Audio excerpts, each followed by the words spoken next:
Hello, good morning, everyone. Welcome you back to our batch of CA Intermediate Auditing and Ethics, जिसमें दोस्तों हम लोग हमारी इस पावरफुल क्लास में डिस्कस कर रहे थे चैप्टर नंबर 7 के कुछ स्टैंडर्ड्स।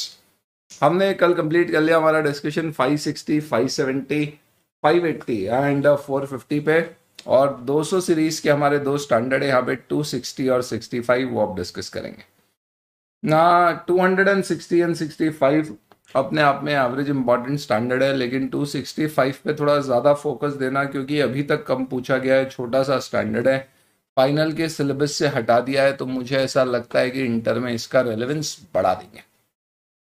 तो इसी के साथ अब अपन शुरुआत करते हैं ऐसे 260 की। यह है दोस्त चार्ज विद गवर्नेंस के ऊपर, जिसे हम प्यार से अभी तक TCWG बुलाते आए। TCWG ये क्या होता है? तो दोस्तों, कम्युनिकेशन विद TCWG बोले तो दोस्त चार्ज विद गवर्नेंस एक ऐसा स्टैंडर्ड है जो आपको बताता है कि गैरों की दुनिया में कोई अपना भी है, कि गैरों की दुनिया में कोई अपना भी है। जी हाँ, ये सच है, ना कोई सपना है। वाह वाह, बहुत बढ़िया, क्या शुरुआत है सर आज तो। हा। तो दोस्तों, मैनेजमेंट वो है जिसके द्वारा फाइनेंशियल स्टेटमेंट बनाए गए हैं, और तुम फाइनेंशियल स्टेटमेंट का ऑडिट करने के लिए जिसने फाइनेंशियल स्टेटमेंट बनाए उससे ही पूछ रहे हो कि बताओ ये कैसे बनाया, सही है या गलत। गुड मॉर्निंग जी, नमस्कारम, स्वागतम। क्या हमें लगता है कि मैनेजमेंट हमें कुछ गलत बताएगा? अगर उसने खुद ने कोई गलती करी होगी तो नहीं बताएगा सर। कौन अपने पांव पे कुल्हाड़ी मारेगा अपनी गलती बता के? कोई नहीं बताएगा। इनफैक्ट बताना तो छोड़ो, ऐसा भी हो सकता है कि वो तुम्हें कुछ चीज ढूंढने भी ना आते हैं, यानी तुम कोई डेटा चेक करने जा रहे हो, तुम्हें अवॉइड करे वो डेटा देने से। तो ये बिल्कुल वैसा ही है कि पापा ने प्रॉमिस किया था संडे को घुमाने ले जाएंगे, लेकिन पापा के खुद की फ्रेंड्स के साथ कोई एक पार्टी हो गई है प्लान। नॉर्मली पापा की पार्टी संडे सेकंड हाफ में होती है, इस दिन फुल डे पार्टी हो गई तो पापा नहीं ले जा रहे, तो आपको कंप्लेन करना है कि पापा ने प्रॉमिस किया था और नहीं ले जा रहे, तो आप किसके पास जाओगे? मम्मी को तो पापा ने पहले ही सेट कर रखा है, तो फिर कौन होगा वो? सर बिल्कुल सही कहा आपने, दादा दादी। हम उनका दामन थामेंगे और बोलेंगे कि देखो आपका लड़का क्या कर रहा है हमारे साथ। बस अगर दादाजी ने बोल दिया तो फिर क्या मजाल है पापा की। मतलब समझ में आया दोस्तों आपको? आपकी कंपनी में फाइनेंशियल स्टेटमेंट बनाने वाला है मैनेजमेंट, लेकिन अगर मैनेजमेंट आपका जो है वो हो सकता है कि कुछ केसेस में आपको एक ऑब्जेक्टिव ओपिनियन ना दे, क्योंकि वो खुद फाइनेंशियल स्टेटमेंट बना रहे हैं। इस कारण से कंपनी में कुछ ऐसे लोग होते हैं जो मैनेजमेंट के ऊपर तो नहीं बट मैनेजमेंट पर निगाह रखते हैं, और वह इंश्योर करते हैं कि मैनेजमेंट अपनी जिम्मेदारियों का वहन ढंग से करे। इनफैक्ट वो देखते हैं कि कंपनी कहीं गलत दिशा में तो नहीं जा रही। ये कैसे लोग हैं? यूं समझ लो, ये प्राइम मिनिस्टर नहीं प्रेसिडेंट जैसे, ये चीफ मिनिस्टर नहीं गवर्नर जैसे, ये स्कूल के प्रिंसिपल नहीं स्कूल के ट्रस्टीज के जैसे हैं। ये वो लोग नहीं है जो day to day operational managerial responsibilities निभाते हैं, बट ये उनके ऊपर नजर रखने वाले, नॉर्मली कंपनी में ये ऑडिट कमिटी, इंडिपेंडेंट डायरेक्टर्स, इस तरह के लोग होते हैं। कई बार बड़ी बड़ी कंपनियों में एक सेपरेट पूरा ट्रस्ट होता है जो इंश्योर करता है कि भाई सब कुछ जो हो रहा है वो सब कुछ प्रॉपर है या नहीं। जैसे कि आपने स्टार वॉर्स वगैरह टाइप की मूवी देखी हो तो आपने देखा होगा कि कभी जब समस्या में फंस जाते हैं तो फिर एक गवर्निंग बॉडी के पास जाते हैं, और उनके सजेशंस के द्वारा फिर क्या किया जाता है, आगे की परमिशन ली जाती है, कार्य किए जाते हैं। तो ये गवर्निंग बॉडी अगर आपकी कंपनी में है, क्योंकि हर कंपनी में होगी नहीं, तो ये बड़ी काम की चीज होती है ऑडिटर के लिए। क्यों? क्योंकि ये ऑडिटर को एक ऑब्जेक्टिव ओपिनियन दे सकती है मैनेजमेंट के कारनामों पर, करतूतों पर। यही नहीं, इसका खुद का भी काम होता है मैनेजमेंट के ऊपर नजर रखने का। इसीलिए तो इसका नाम गवर्निंग बॉडी है। क्यों? क्योंकि ये गवर्नेंस के लिए बनाई गई है। गवर्नेंस का मतलब क्या होता है बेटा? गवर्नेंस का मतलब होता है कि ये इंश्योर करना। अरे यार, सबने गुड मॉर्निंग तक नहीं किया, कितनी कंजूसी है रे भाई। कुछ नहीं भेजना हमको, क्या कर रहा है? सीरी चुप हो जा तू। हमारे बच्चों को बोल नहीं रहे, तू बोल रहा है। तो गवर्निंग बॉडी क्या होता है, हर एंटिटी में नहीं होती है। गवर्नेंस का मतलब क्या होता है बेटा, कोई भी एंटिटी अगर एक सेपरेट लीगल एंटिटी है, यानी कि आर्टिफिशियल पर्सन है, तो अनिवार्य है कि वहां पे कोई ना कोई एक बॉडी होना चाहिए जो उसे गवर्न करे। जैसे कि बीसीसीआई, आईसीआई, ये सारी की सारी एंटिटीज में कोई ना कोई एक बॉडी होगी जो इनको गवर्न करेगी, देखेगी कि भैया ये लोग जो अपना काम कर रहे हैं, ये जो कंपनी के memorandum of association, article of association में जो इनके ऑब्जेक्टिव्स दिए गए, जो इनके रूल्स दिए गए, उसके अनुरूप कर रहे हैं। तो नॉर्मली ऐसी बॉडीज लार्ज एंटिटीज में बनाना कंपलसरी होता है। जैसे कंपनीज एक्ट में एक ऑडिट कमेटी कुछ केसेस में बनाना कंपलसरी होता है, पब्लिक कंपनी में, लिस्टेड कंपनी में कंपलसरी होता है। तो ये गवर्निंग बॉडीज के साथ ऑडिटर क्या कम्युनिकेशन कर सकता है, उस बारे में ये पूरा स्टैंडर्ड है। क्या कम्युनिकेशन आप कर सकते हो, क्या कम्युनिकेशन आपको करना पड़ेगा। आया भाई, समझ में आया सबको? अगर आ गया तो एक बार फिर से हो जाए, जोर से बोलो, अरे सारे बोलो, अरे मैंने सुनिया। सबसे पहले आप एक बात बताओ दोस्तों, हमें कैसा कम्युनिकेशन करना है, फटाफट देखते हैं पर इसको। गवर्निंग बॉडी के साथ हमें कम्युनिकेशन करना है तो कैसे करना है? हम जाएंगे और हर बार अगर हम गवर्निंग बॉडी से सिर्फ कुछ ना कुछ मांगते रहेंगे तो बात नहीं जमेगी। दादाजी के पास हमेशा जाते हैं और कुछ ना कुछ मांगते रहते हैं कि देखो पापा ने ऐसा कर दिया, देखो आपकी बहू ने ऐसा कर दिया, दादाजी हमें ये दिलाओ, हमें यहाँ ले जाओ।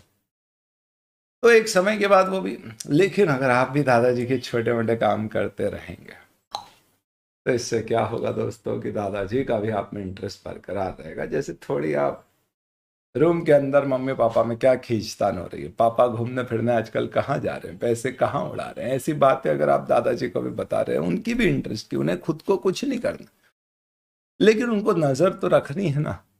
सेम इस लॉजिक से यहाँ पे टू वे कम्युनिकेशन होना चाहिए। इसका मतलब हमें सिर्फ और सिर्फ मैनेजमेंट से पूछना नहीं, सॉरी टीसीडब्ल्यू से पूछना नहीं है, उसे बताना भी। There has to be a two-way communication to understand matter relating to audit and developing constructive relationship along with maintaining his independence and objectivity. तो दोनों से बातचीत होगी, हम उसे बताएंगे, वो हमें बताएंगे, तो हम उनको सबसे पहले ऑडिट के बारे में बता सकते हैं, तो उनको अच्छे से समझ में आएगा ऑडिट क्या होता है। और एक अच्छी कंस्ट्रक्टिव रिलेशनशिप कंस्ट्रक्ट होगी। कंस्ट्रक्टिव मतलब कि फॉर गुड। पर ध्यान रखना बेटा कि ज़्यादा इतने क्लोज मत हो जाना कि तुम्हारी ऑब्जेक्टिविटी छूट जाए और मालूम पड़ा कि TCWG governing body independent directors तुमको अपना पपेट बना ले। चलिए, ऑडिटर को क्या फायदा होगा टीसीडब्ल्यूजी से? उसे वो इन्फॉर्मेशन मिलेगी जो ऑडिट के काम की है। टीसीडब्ल्यूजी को क्या फायदा होगा? टीसीडब्ल्यूजी की जिम्मेदारी होती है ये देखना कि फाइनेंशियल स्टेटमेंट सही बन रहे हैं, मैनेजमेंट सही से काम कर रहा है। तो ऑडिटर कई सारी चीजें जो देख रहा है उसे गड़बड़ मिली तो वो भी उसे रिपोर्ट कर सकता है। तो इसलिए उनको भी फायदा है कि वो जो उनकी रिस्पॉन्सिबिलिटी है गवर्न करने की, उसमें मदद मिलेगी। चलो पीयूष भाई, बहुत बहुत धन्यवाद आपके कमेंट्स के लिए, दिल खुश हो गया है। गार्डन आगे, ऑडिटर को क्या क्या इन्फॉर्मेशन टीसीडब्ल्यूजी से मिल सकती है? तो हमें एंटिटी को और उसके एनवायरमेंट को समझने हुए टीसीडब्ल्यूजी से मदद मिलती है। तो नॉर्मली हम टीसीडब्ल्यूजी से क्या करते हैं, जब ऑडिट शुरू होता है तब मिलते हैं और उनसे पूछते हैं कि भैया आपकी कंपनी में आपको क्या लगता है कहाँ पे रिस्क ज़्यादा है। तो टीसीडब्ल्यूजी गवर्निंग बॉडी आपको खुद आगे से बताती है कि यार हमें है ना ऐसा लग रहा है स्क्रैप सेल में बहुत गड़बड़ है। जैसे आप समझिए, फॉर एग्जांपल मैं ऑडिट कर रहा हूँ एक गवर्नमेंट कंपनी का, और ये गवर्नमेंट कंपनी कौन सी है? चलो अपन एक काम करते हैं, अपन ऑडिट कर रहे हैं किसका किसका किसका। तो हम ऑडिट कर रहे हैं लेट्स से एनटीपीसी का, नेशनल थर्मल पावर कॉर्पोरेशन, कोयले से बिजली बना दी। हम उसकी जो गवर्निंग बॉडी है इंडिपेंडेंट डायरेक्टर, उनसे मिले तो उन्होंने बोला यार आप ऑडिट करो ना तो देखना जरा, इस साल है ना बहुत स्क्रैप सेल करी हमने, पुरानी मशीन वगैरह भंगार में बेच दी। हमको डर है थोड़ा सा कि उसमें कहीं अच्छी मशीन तो नहीं बेच दी रिलेटेड पार्टी को भंगार करके। आपने देखा होगा स्कैम 1992 टाइप की पिक्चर कि भैया मशीनों को खराब दिखा के बेच देते हैं और फिर आरबीआई की प्रिंटिंग वाली मशीन से बाहर नोट प्रिंट होना शुरू हो जाते हैं या स्टैम्प पेपर प्रिंट शुरू हो जाते हैं। नॉट स्कैम 1992, तेलगी स्कैम वाली, तो स्टैम्प प्रिंट करना शुरू कर देते। तो ऐसे टीसीडब्ल्यूजी बोल रही है यार हमें लग रहा है कि ये रिलेटेड पार्टी को अच्छी मशीन भी क्या कर रहे हैं, भंगार दिखा के बेच रहे हैं। तो हमें स्क्रैप सेल्स पे बहुत डाउट है। तो क्या होता है आपको समझ में आएगा, फिर आप ये भी पूछ सकते हो यार, नॉर्मली आप बताइए, आप थर्मल पावर कॉर्पोरेशन है तो क्या रिस्क होता है? तो उन्होंने बोला देखो यार, हमारा जो मेजर बिजनेस है वो सिर्फ और सिर्फ क्या है, एक ही काम है कि कोयला लाओ और उससे बिजली बनाओ। हमारे मेजर बिजनेस के रिस्क अगर आपको मैं बताऊं तो सबसे पहला रिस्क होता है कि बिजली की चोरी। हम बिजली देते हैं पर उसको बिल नहीं कर पाते किसी कारण से, तो पैसा बिल नहीं होता तो रिकवर नहीं होता।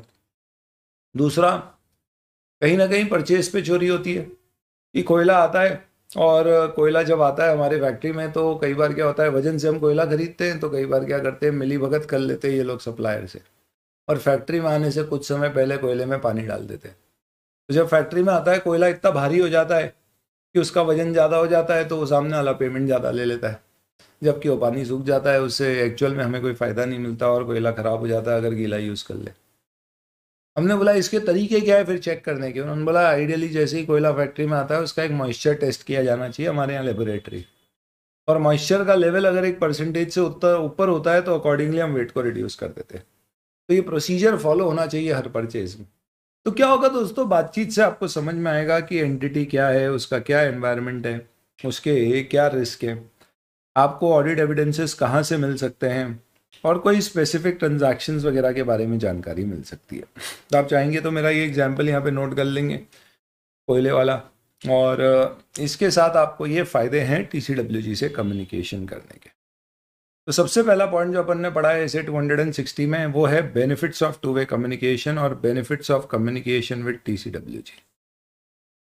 अगर एग्जाम में ऐसा क्वेश्चन आए तो आपको ये लिखना पड़ेंगे कि हमारे क्या बेनिफिट हैं, हमें फ़ायदे हैं, उसे फ़ायदे हैं, दोनों को फ़ायदे हैं, ऐसा। तो कौन है TCWG? TCWG या तो एक व्यक्ति है या एक ऑर्गेनाइजेशन है, कई बार कॉर्पोरेट ट्रस्टी भी होता है, जैसे टाटा ग्रुप ने एक टाटा ट्रस्ट बना रखा है जो गवर्न करता है टाटा की सारी कंपनीज को। ये डायरेक्शन देखता है कंपनी का कि सही दिशा में जा रहे हैं या नहीं, और ऑब्लिगेशन रिलेटिंग टू अकाउंटेबिलिटी और फाइनेंशियल रिपोर्टिंग, इसकी जिम्मेदारी ये भी होती है कि ये जिम्मेदारी ले चीज़ों की कि भैया कुछ गलत नहीं हो रहा है, और साथ ही साथ में ये देखे कि फाइनेंशियल स्टेटमेंट्स सही बन रहे हैं। ऑडिट कमेटी कितने लोग जानते हैं बताएं? कंपनी में एक ऑडिट कमेटी बनाई जाती है पब्लिक और लिस्टेड कंपनी में, जिसमें इंडिपेंडेंट डायरेक्टर्स होते हैं ज़्यादातर, और उसका काम होता है कि कंपनी के फाइनेंशियल स्टेटमेंट पब्लिश होने से पहले रिव्यू करे और देखे कि अप्रोप्रिएट है या नहीं है, उसके बाद ही वो पब्लिश हो। ऑडिटर का अपॉइंटमेंट होता है तो रेकमेंड करती है वो कि किसे ऑडिटर अपॉइंट करना चाहिए, ये देखने के बाद कि कौन केपेबल है, कॉम्पिटिटिव है, इंडिपेंडेंट रह सकेगा। हालांकि डिसीजन होता है बोर्ड ऑफ डायरेक्टर्स के हाथ में, लेकिन ये लोग सब क्या करते हैं, रेकमेंड करते हैं, नजर रखते हैं, देखते हैं, इस तरह से। थैंक यू दिपांशु जी, बहुत बहुत धन्यवाद आपका। Dhruv chat is very smooth to learn, बहुत बढ़िया बेटा, thank you so much.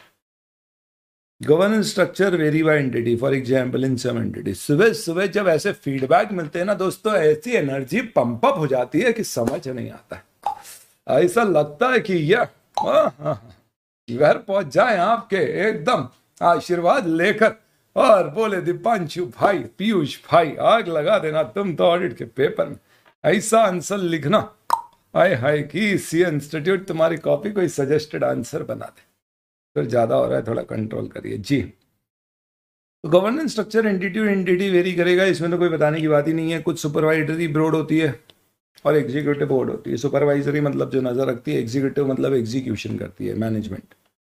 TCWG कई बार हो सकता है डायरेक्टर्स भी हो कंपनी के। कुछ कंपनियों में TCWG और मैनेजमेंट अलग नहीं होते, सेम होते हैं। छोटी कंपनियां, प्राइवेट कंपनियां जो छोटी होती है उन सब में, बाकियों में अलग होते हैं। तो सर अगर TCWG अलग नहीं है तो फिर ये वाला स्टैंडर्ड लगा के कोई मतलब है क्या? क्या सवाल पूछा यार, आज तो बहुत सही सवाल पूछ रहे हो तुम, एक नंबर, वारे छोरे। तो बेटा अगर TCWG और मैनेजमेंट दोनों अलग अलग नहीं है, सेम ही है, क्योंकि छोटी कंपनी है, दो तो डायरेक्टर हमारे वही गवर्न कर रहे हैं, वही एग्जीक्यूट कर रहे हैं, तो फिर ये सारी चीज़ें आप ऑलरेडी मैनेजमेंट से डिस्कस कर चुके हो, जो इस ऐसे में करनी है तो कोई बात नहीं, नहीं की है तो कर लेना, सिंपल सी बात है। तो स्टैंडर्ड तो लगे। Why it is not possible to specify for all audits person with whom auditor is to communicate particular matters of governing interest? आखिर क्यों ऐसा है कि हर एंटिटी में हम एक आदमी को डिफाइन नहीं कर सकते कि ये है TCWG? तो क्या होता है दोस्तों, कई सारी एंटिटीज में ज़्यादातर देखोगे आप तो गवर्निंग की रिस्पॉन्सिबिलिटी की इसी एक व्यक्ति की नहीं होती है, कलेक्टिव जिम्मेदारी दी जाती है बोर्ड को, पार्टनर, मैनेजमेंट, ट्रस्टी। छोटी एंटिटियों में क्या होता है, एक ही ओनर है, वही गवर्नेंस है, सब कुछ वही देख रहा है। कई बार लॉ की रिक्वायरमेंट होती है कि टीसीडब्ल्यूजी अलग से अपॉइंट करो, कई बार नहीं होती, तो लीगल फ्रेमवर्क के कारण होता है। इस कारण से हो सकता है कि आप एंगेजिंग पार्टी से डिस्कस कर लो कि भैया आप ही बता दो कौन है टीसीडब्ल्यूजी। एक तरीका हो सकता है कि मैनेजमेंट से ही पूछ लो। Person with whom to communicate में vary depending on the matter to be communicate. ये जो आखिरी पॉइंट बोला है इसका मतलब ये है कि बेटा ऐसा भी हो सकता है कि अलग अलग मैटर की अलग अलग टीसीडब्ल्यूजी। जैसे कि लार्ज कंपनीज में ऐसा हो सकता है कि आपको लग रहा है कि यार कोई प्रॉब्लम अगर आपको रेम्यूनरेशन ऑफ डायरेक्टर से रिलेटेड है, तो एक काम करो, एक कमिटी है उसकी अलग से, रेम्यूनरेशन एंड नॉमिनेशन कमिटी, उससे बात करो। आपको फ्रॉड से रिलेटेड कोई इश्यू लग रहा है तो हमारे यहाँ पे एक विसल ब्लोअर मैकेनिज्म है, उसकी कमिटी, आप उनसे बात करें। आपको फाइनेंशियल स्टेटमेंट स्पेसिफिक कोई इशू है तो आप ऑडिट कमेटी से बात करें। ऐसा तो अलग अलग लोग भी हो सकते हैं। ये कारण है जिस कारण से हर एंटिटी में एक ही कमेटी हो, ऐसा हर बार संभव नहीं होता है, नहीं होता है, नहीं होता है। चलिए बेटा, तो अब इसके बाद आते हैं, वो टीसीडब्ल्यूजी हो गया अपना डिस्कस। अब आते स्कोप। स्कोप कुछ भी नहीं है स्टैंडर्ड का कि भैया हमें टीसीडब्ल्यूजी से क्या चीज़ें कम्युनिकेट करनी है वो बताया गया। तो ऑब्जेक्टिव क्या ऑडिटर का टीसीडब्ल्यूजी में, तो हमारा ऑब्जेक्टिव ABCD है। सिंपल, हम उसे कम्युनिकेट करें, वो हमसे कम्युनिकेट करे, हम दोनों एक दूसरे से कम्युनिकेट। वाह वाह वाह, क्या बात है। तो to communicate with TCWG and to obtain from TCWG, तो एक ही बात हो गई। तो हमें कम्युनिकेट करके इंफॉर्मेशन लेना है, टू प्रोवाइड टीसीडब्ल्यूजी, और उसे इंफॉर्मेशन देना है, और to promote effective two way communication, और ये लेन देन का सिलसिला चलते रहेगा। यानी आप यूं समझ लीजिए दोस्तों कि ये ऑडिटर, ये टीसीडब्ल्यूजी कर लेते, ज़्यादा बड़ा आदमी, आई मीन थोड़ा विद्र आदमी टीसीडब्ल्यूजी होगा, और ये अपना CA। लग रहा है क्या? नहीं सर। अभी लग रहा है? नहीं सर। अब लग रहा है? हाँ सर, ये ऑडिट का मार्क आ गया ना। तो हमें इसे इंफॉर्मेशन देना है, हमें इससे इंफॉर्मेशन लेना है, और ये लेन देन चलते रहना है टू वे। तो to obtain, to provide, two way, और इसलिए हमें कम्युनिकेट करना। क्या कम्युनिकेट करना है? रिस्पॉन्सिबिलिटी ऑफ ऑडिट क्या है, plan scope, timing of audit क्या है, इन्फॉर्मेशन उससे क्या लेती है जो ऑडिट के लिए रेलिवेंट हो, आपको थोड़ी ना पर्सनल इन्फॉर्मेशन चाहिए। उसे क्या देना है जो चीज़ें उसको फाइनेंशियल रिपोर्टिंग में प्रोसेस को ओवरसी करने में मदद करे, तो इससे एक टू वे कम्युनिकेशन पैदा करे। ये ऑब्जेक्टिव है इसे 260 का। अब अगला सवाल, किसके साथ कम्युनिकेट करेंगे, विथ हुम टू कम्युनिकेट, तो ये आपको डिटरमाइन करना पड़ेगा गवर्नेंस स्ट्रक्चर को समझ के कि कौन सी पार्टी से कम्युनिकेट। इस पूरे चैप्टर का सबसे इंपॉर्टेंट पार्ट है ये कि आखिरकार हमें मैटर्स क्या कम्युनिकेट कर, matters to be communicated by auditor to TCWG. दोस्तों, टीसीडब्ल्यूजी के साथ हमें 4 बातें कम्युनिकेट करनी। सबसे पहले हमें उसे बताना है ऑडिट शुरू होते से ही कि हमारी जिम्मेदारी क्या है। जैसे हम मैनेजमेंट को बताते हैं वैसे ही टीसीडब्ल्यूजी को बता देंगे कि सुनो सुनो सुनो सुनो गौर से गवर्निंग बॉडी,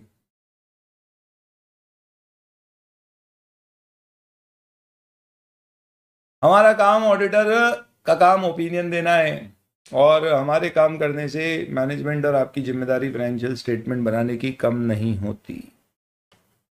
आप अभी भी जिम्मेदार हैं, हम आपके बनाए हुए पे ओपिनियन दे रहे हैं, आपकी जिम्मेदारी आपकी। नेक्स्ट,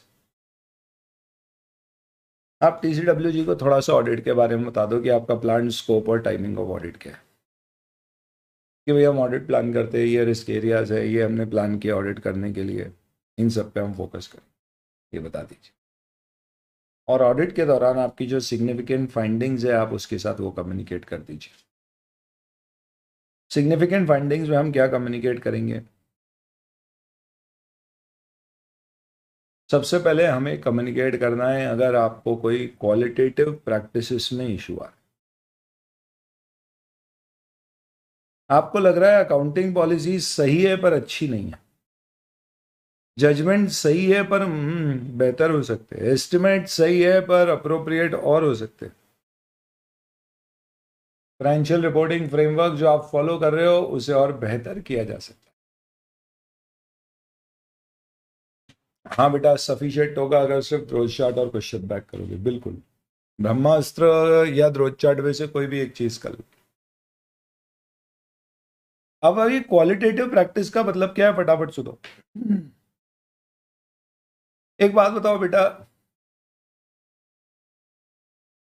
तुम्हें एक कानून ये बोल सकता है कि किसी आदमी को गड्ढे में नहीं फेंकोगे, अगर तुमने किसी को धक्का दिया, गिरा दिया, तो तुम्हें पकड़ा जा सकता है, तुम पर पेनल्टी लगाई जा सकती है। और कभी भी कोई कानून ऐसा बनाया जा सकता है क्या कि अगर तुमने किसी गिरे हुए आदमी को देखा है जो गड्ढे में गिरा हुआ है तो उसे बाहर निकालो, नहीं निकाला तो तुम गिल्टी माने जाओ। तो ये दोस्तों दोनों में फर्क है, गलत काम नहीं करना और अच्छा काम करना। कंपनी जो कर रही है वो गलत नहीं कर रही है, बट अच्छा भी नहीं कर रही है। जैसे कंपनी फीफो और वेटेड एवरेज में फीफो फॉलो कर रही है। क्यों कर रही है फीफो फॉलो? क्योंकि कंपनी के स्टॉक की प्राइस बढ़ती जा रही है, तो फीफो में first in first out last बचता है, वो महंगा है तो स्टॉक ज्यादा, तो प्रॉफिट ज्यादा आते। ऑडिटर का मानना है कि ऐसे केस में वेटेड एवरेज बेहतर होता है ताकि प्रॉफिट का ज्यादा आएगा, कब आए, एवरेज है, और इससे काफी मटीरियल इंपैक्ट पड़ रहा है। तो ऑडिटर चाहता है वेटेड एवरेज ज्यादा बेहतर पॉलिसी है, कंपनी बोल रही है हम तो फीफो फॉलो करेंगे, क्यों? क्योंकि एस टू में अलाउड है। अब ये बात सही और गलत की नहीं है, किसी को गड्ढे में फेंकने जैसा नहीं है, ये बात है बेहतर की, कोई गिरा हुआ है उसे उठाने जैसा। तो ऐसी सिचुएशन में हम गवर्निंग बॉडी से डिस्कस कर सकते हैं क्वालिटेटिव एस्पेक्ट्स जैसे मैटर है, ये एक सही और गलत की बात नहीं है, क्वालिटी की बात है। और बेहतर एग्जाम्पल ये होगा कि कभी आप रेस्टोरेंट में खाना खाने गए और आपने वहां पर पाव भाजी ऑर्डर करी और आपने पाव भाजी खाई और आपने बोला क्या बना दिया, उसने बोला क्या हुआ, हम बोला भाई चख के देख कितनी खराब है, उसने बोला हम तो चख के ही बनाते हैं, हमने बोला हम बोला भाई तू खा इससे, उसने लिया, उसने खाया, बोले क्या दिक्कत है, एक नंबर है, हमने बोला यार कितनी मिर्ची है इसमें, उसने बोला भाई क्या कर रहे हो, आपको कोई प्रॉब्लम हो रही है क्या, क्या मिर्ची क्या लग रही है आपको, एकदम परफेक्ट टेस्ट है। आप इसमें झगड़ा थोड़ी ना सकते हो सही गलत का। तो मैनेजमेंट अपनी जगह अड़ा हुआ है, आप अपनी जातों पे अड़े हुए हो, ऐसे केस में रेफरी का काम कौन कर सकता है, टीसीडब्ल्यू, आप उसे बोल सकते हो सर हमें लग रहा है कि यार ये जो चीज़ है ना, ये सही गलत की बात नहीं है, क्वालिटी हमें सही नहीं लग रही। तो अकाउंटिंग पॉलिसीज की क्वालिटी, मैनेजमेंट के जजमेंट्स की क्वालिटी, एस्टिमेट्स की क्वालिटी, और कोई फाइनेंशियल रिपोर्टिंग फ्रेमवर्क में कोई चीज़ फॉलो करी नहीं करी उस बारे में, ये सारी बातें सही और गलत नहीं है, ये क्वालिटेटिव मैटर, सब्जेक्टिव, यानी कि इसमें सही गलत नहीं होता है, ये नजरिए के अनुसार अलग अलग व्यक्तियों का अलग अलग हो सकता है। आप इसमें टीसीडब्ल्यूजी से एक ऑब्जेक्टिव ओपिनियन ले सकते हो कि हे टीसीडब्ल्यूजी हमें ऐसा लग रहा है, आप थोड़ा सा बताइए आपके हिसाब से क्या होना चाहिए। नेक्स्ट, अगर आपको ऑडिट में कोई डिफिकल्टी आ रही है, कैसी डिफिकल्टी आ सकती है ऑडिट में? अरे ऑडिटर को बहुत परेशान करते हैं बेटा, डेटा नहीं दे रहे, डीले कर रहे हैं, प्रेशर बना रहे हैं जल्दी ऑडिट खत्म करो,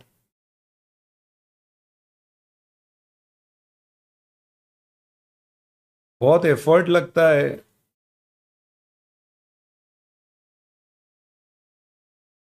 कोई भी एरिया का ऑडिट करने में, ये सब तरह की कोई प्रॉब्लम है तो बताइए। इसके अलावा अगर टीसीडब्ल्यूजी और मैनेजमेंट अलग अलग है, तो मैंने आपको बताया था ये स्टैंडर्ड टीसीडब्ल्यूजी मैनेजमेंट सेम है तो भी लगेगा, आप मैनेजमेंट से कम्युनिकेट करो, ये वाला पॉइंट तभी कम्युनिकेट करना जब टीसीडब्ल्यूजी मैनेजमेंट अलग है। तो आप टीसीडब्ल्यूजी को जो सिग्निफिकेंट चीज़ें आपने मैनेजमेंट को बताई है, आप टीसीडब्ल्यूजी को भी बता दो, जैसे कोई फ्रॉड रिस्क है, ऐसी कोई बात। मैनेजमेंट से कोई लिखित में रिप्रेजेंटेशन मांग रहे हैं जो मैनेजमेंट नहीं दे रहा है, वो भी बता दो। और हर वो चीज़ जिससे आपकी ऑडिट रिपोर्ट का फॉर्म और कंटेंट मॉडिफाई हो रहा है, आपको पहले टीसीडब्ल्यूजी से डिस्कस करना है कंपलसरी, इसके बाद ही आप उसे रिपोर्ट में देंगे, ये बहुत इंपॉर्टेंट है। और इसके अलावा कोई भी सिग्निफिकेंट मैटर जो ऑडिट के दौरान आया है, आप उसे बता सकते हो। तो ये सबसे इम्पोर्टेंट पार्ट है दोस्तों। सिग्निफिकेंट फाइंडिंग्स आपको कितनी कम्युनिकेट करना है? सिर्फ 4। कितनी? सिर्फ 4।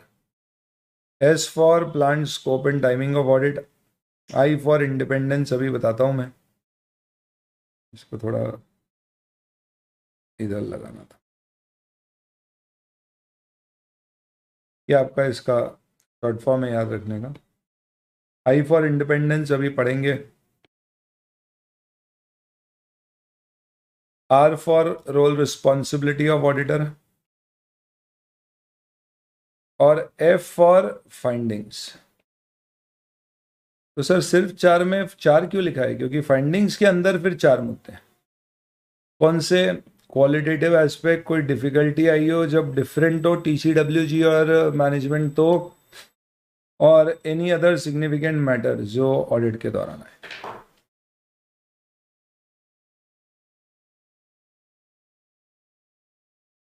आखिरी में अगर आप लिस्टेड कंपनी का ऑडिट कर रहे हो तो आपको कंपलसरली एक इंडिपेंडेंस का डिक्लेरेशन देना है। टीसीडब्ल्यूजी को बताना है कि हमारी फर्म इंडिपेंडेंट रही है और हमारी नेटवर्क फर्म्स भी इंडिपेंडेंट रही, हमारी एंगेजमेंट टीम भी इंडिपेंडेंट रही। और इसके लिए आपको ये भी बताना है कि आप और आपकी नेटवर्क फर्म क्या आपकी कंपनी को ऑडिट के अलावा कोई और सर्विसेज भी दे रहे हो क्या। इसमें ये नेटवर्क फर्म है।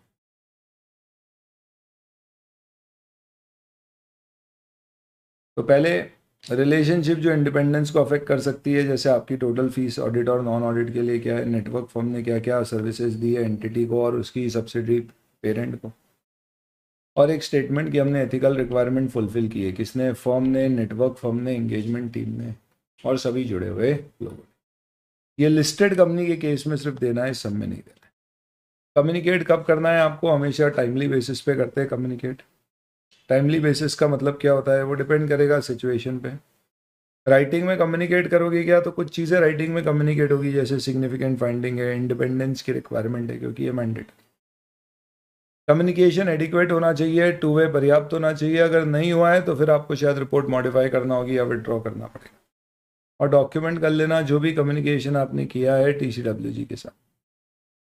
तो अगर ओरल किया है तो राइटिंग में डॉक्यूमेंट कर लो, और अगर आपने रिटर्न किया है तो उसकी कॉपी अपने पास रख लीजिए। इसी के साथ आपका एसेट 260 पूरा होता है। Now let's come to SA 265। ये है communicating significant deficiency, in fact deficiencies in internal control to TCWG and management. दोस्तों डेफिशिएंसी शब्द का मतलब क्या होता है पहले आप ये बताइए, उसके बाद मैं आगे बढ़ता हूं। तब तक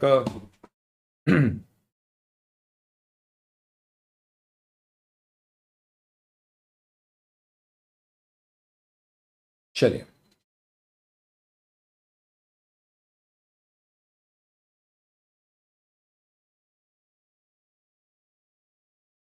चलिए बताइए।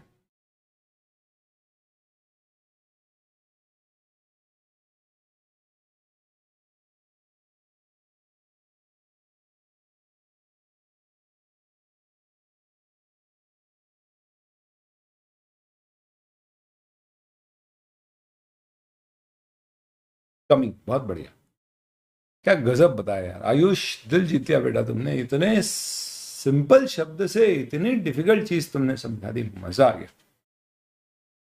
डेफिशिएंसी का मतलब क्या होता है? कमी। हाँ हाँ हाँ हाँ हाँ, बिल्कुल सही। कमी, विटामिन डेफिशिएंसी, बहुत बढ़िया। इसी तरह से इंटरनल कंट्रोल की डेफिशिएंसी, कमी। तो कब लगता है कि इंटरनल कंट्रोल में कमी है? बहुत बढ़िया बेटा, बहुत अच्छा जवाब।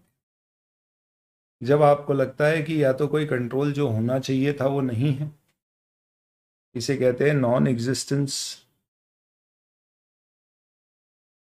Missing. A control which is necessary to PDC. What is PDC? Prevent or detect and correct. Misstatement in financial statement is missing. या फिर कंट्रोल है पर कोई काम का नहीं है, चौकीदार है पर जागता नहीं है। A control which is designed, implemented or operated in such a way that it is unable to prevent or detect and correct misstatement on timely basis. यानी या तो है नहीं या इफेक्टिव नहीं। इसे बोलते हैं डेफिशिएंसी इन इंटरनल कंट्रोल, कमी। अब आप बताओ दोस्तों, इस डेफिशिएंसी को कब सिग्निफिकेंट डेफिशिएंसी माना जाएगा? इसी डेफिशिएंसी को कब सिग्निफिकेंट डेफिशिएंसी माना जाएगा?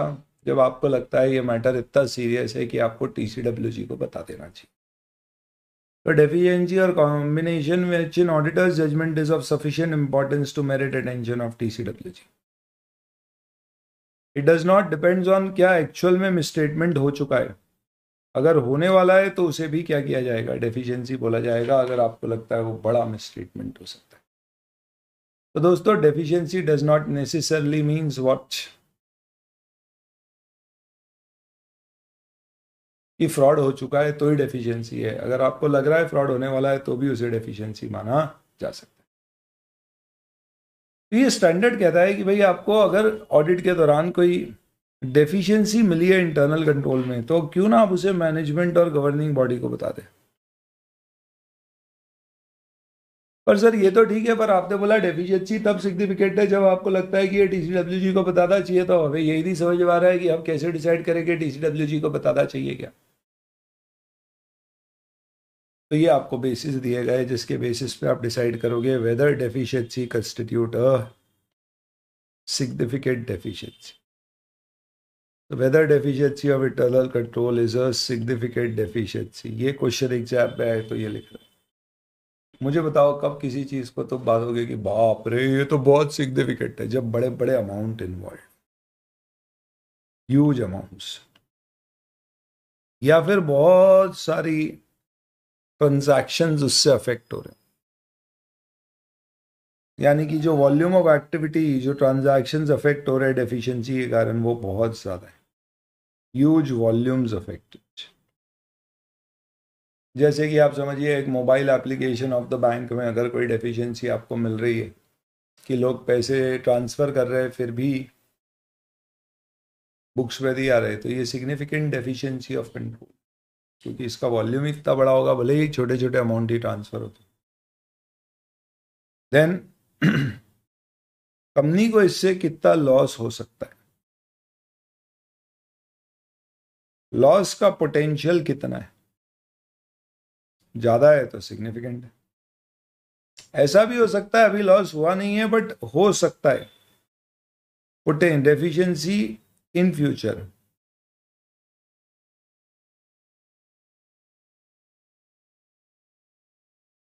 तो पहले वाले को आप बोल सकते हो लॉस कितना है, और दूसरे में फ्यूचर पोटेंशियल लॉस कितना हो सकता है। फिर फ्रीक्वेंसी कितनी है, रिपीटेटिव नेचर की है, वन ऑफ है। वन ऑफ में आप बोल सकते हो चलो एक आध बार गलती हो गई होगी, ये परचेज ऑर्डर बनाए बिना, चलो एक आध बार हो गया, पर बार बार हो रहा है तो ये सिग्निफिकेंट। और ये कहीं ना कहीं डिपेंड करेगी सब्जेक्टिविटी और complexity of determining estimated amounts. तो एस्टिमेट्स के केस में डेफिशिएंसी कब सिग्निफिकेंट मानी जाएगी? जब वो एस्टिमेट ही अपने आप में कॉम्प्लेक्स है, सब्जेक्टिव है। सब्जेक्टिव का मतलब it is subject to personal opinion of every person. Subjective शब्द अगर आपको समझ नहीं आता है तो देखो, जब आपको एग्जाम में कोई डिस्क्रिप्टिव क्वेश्चन पूछते हैं, MCQ नहीं, MCQ को ऑब्जेक्टिव क्यों बोलते हैं? क्योंकि अब सड ABCD में से उसका कोई एक जवाब है और वो क्लियर है। लेकिन सब्जेक्टिव में आपने जो आंसर लिखा है वो मार्क्स उसके कितने देना है, वो डिसीजन है चेकर का। That means your marks are subjective to the checker's knowledge, understanding, idea. तो सब्जेक्टिव मतलब जो फिक्स नहीं है, जो पर्सन टू पर्सन वेरी कर सकता है। तो अगर वो मैटर कॉम्प्लेक्स या अमाउंट सिग्निफिकेंट है, एस्टिमेट रिलेटेड इस तरह के, तो हो सकता है हमें उसे कम्युनिकेट करना पड़े कि भाई आपने अच्छे कंट्रोल लगाए नहीं है, इसलिए मैनेजमेंट अपनी इच्छा पे जो चाहे वो एस्टिमेट बना रहा है इस पे, क्योंकि सब्जेक्टिव एस्टिमेट्स। प्लस कुछ कंट्रोल जो फाइनेंशियल रिपोर्टिंग प्रोसेस से रिलेटेड रहते हैं उनकी डेफिशिएंसी को यूजुअली सिग्निफिकेंट माना जाता है। जैसे कि मॉनिटरिंग के कंट्रोल्स, CCTV लगा रखा है मॉनिटर करने के लिए, तो फाइनेंशियल स्टेटमेंट्स की मॉनिटरिंग यहाँ पे। जैसे कि फ्रॉड प्रिवेंशन के कंट्रोल, जैसे कि अकाउंटिंग पॉलिसीज को अप्लाई करने के कंट्रोल, जैसे कि रिलेटेड पार्टी ट्रांजैक्शन से रिलेटेड कंट्रोल, जैसे कि transaction outside the normal course of business से रिलेटेड।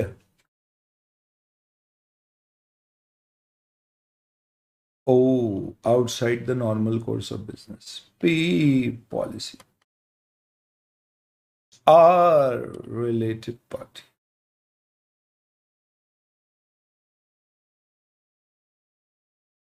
एम मॉनिटरिंग, तो एन ओ नॉर्मल कोर्स के बाहर, आउटसाइड द नॉर्मल।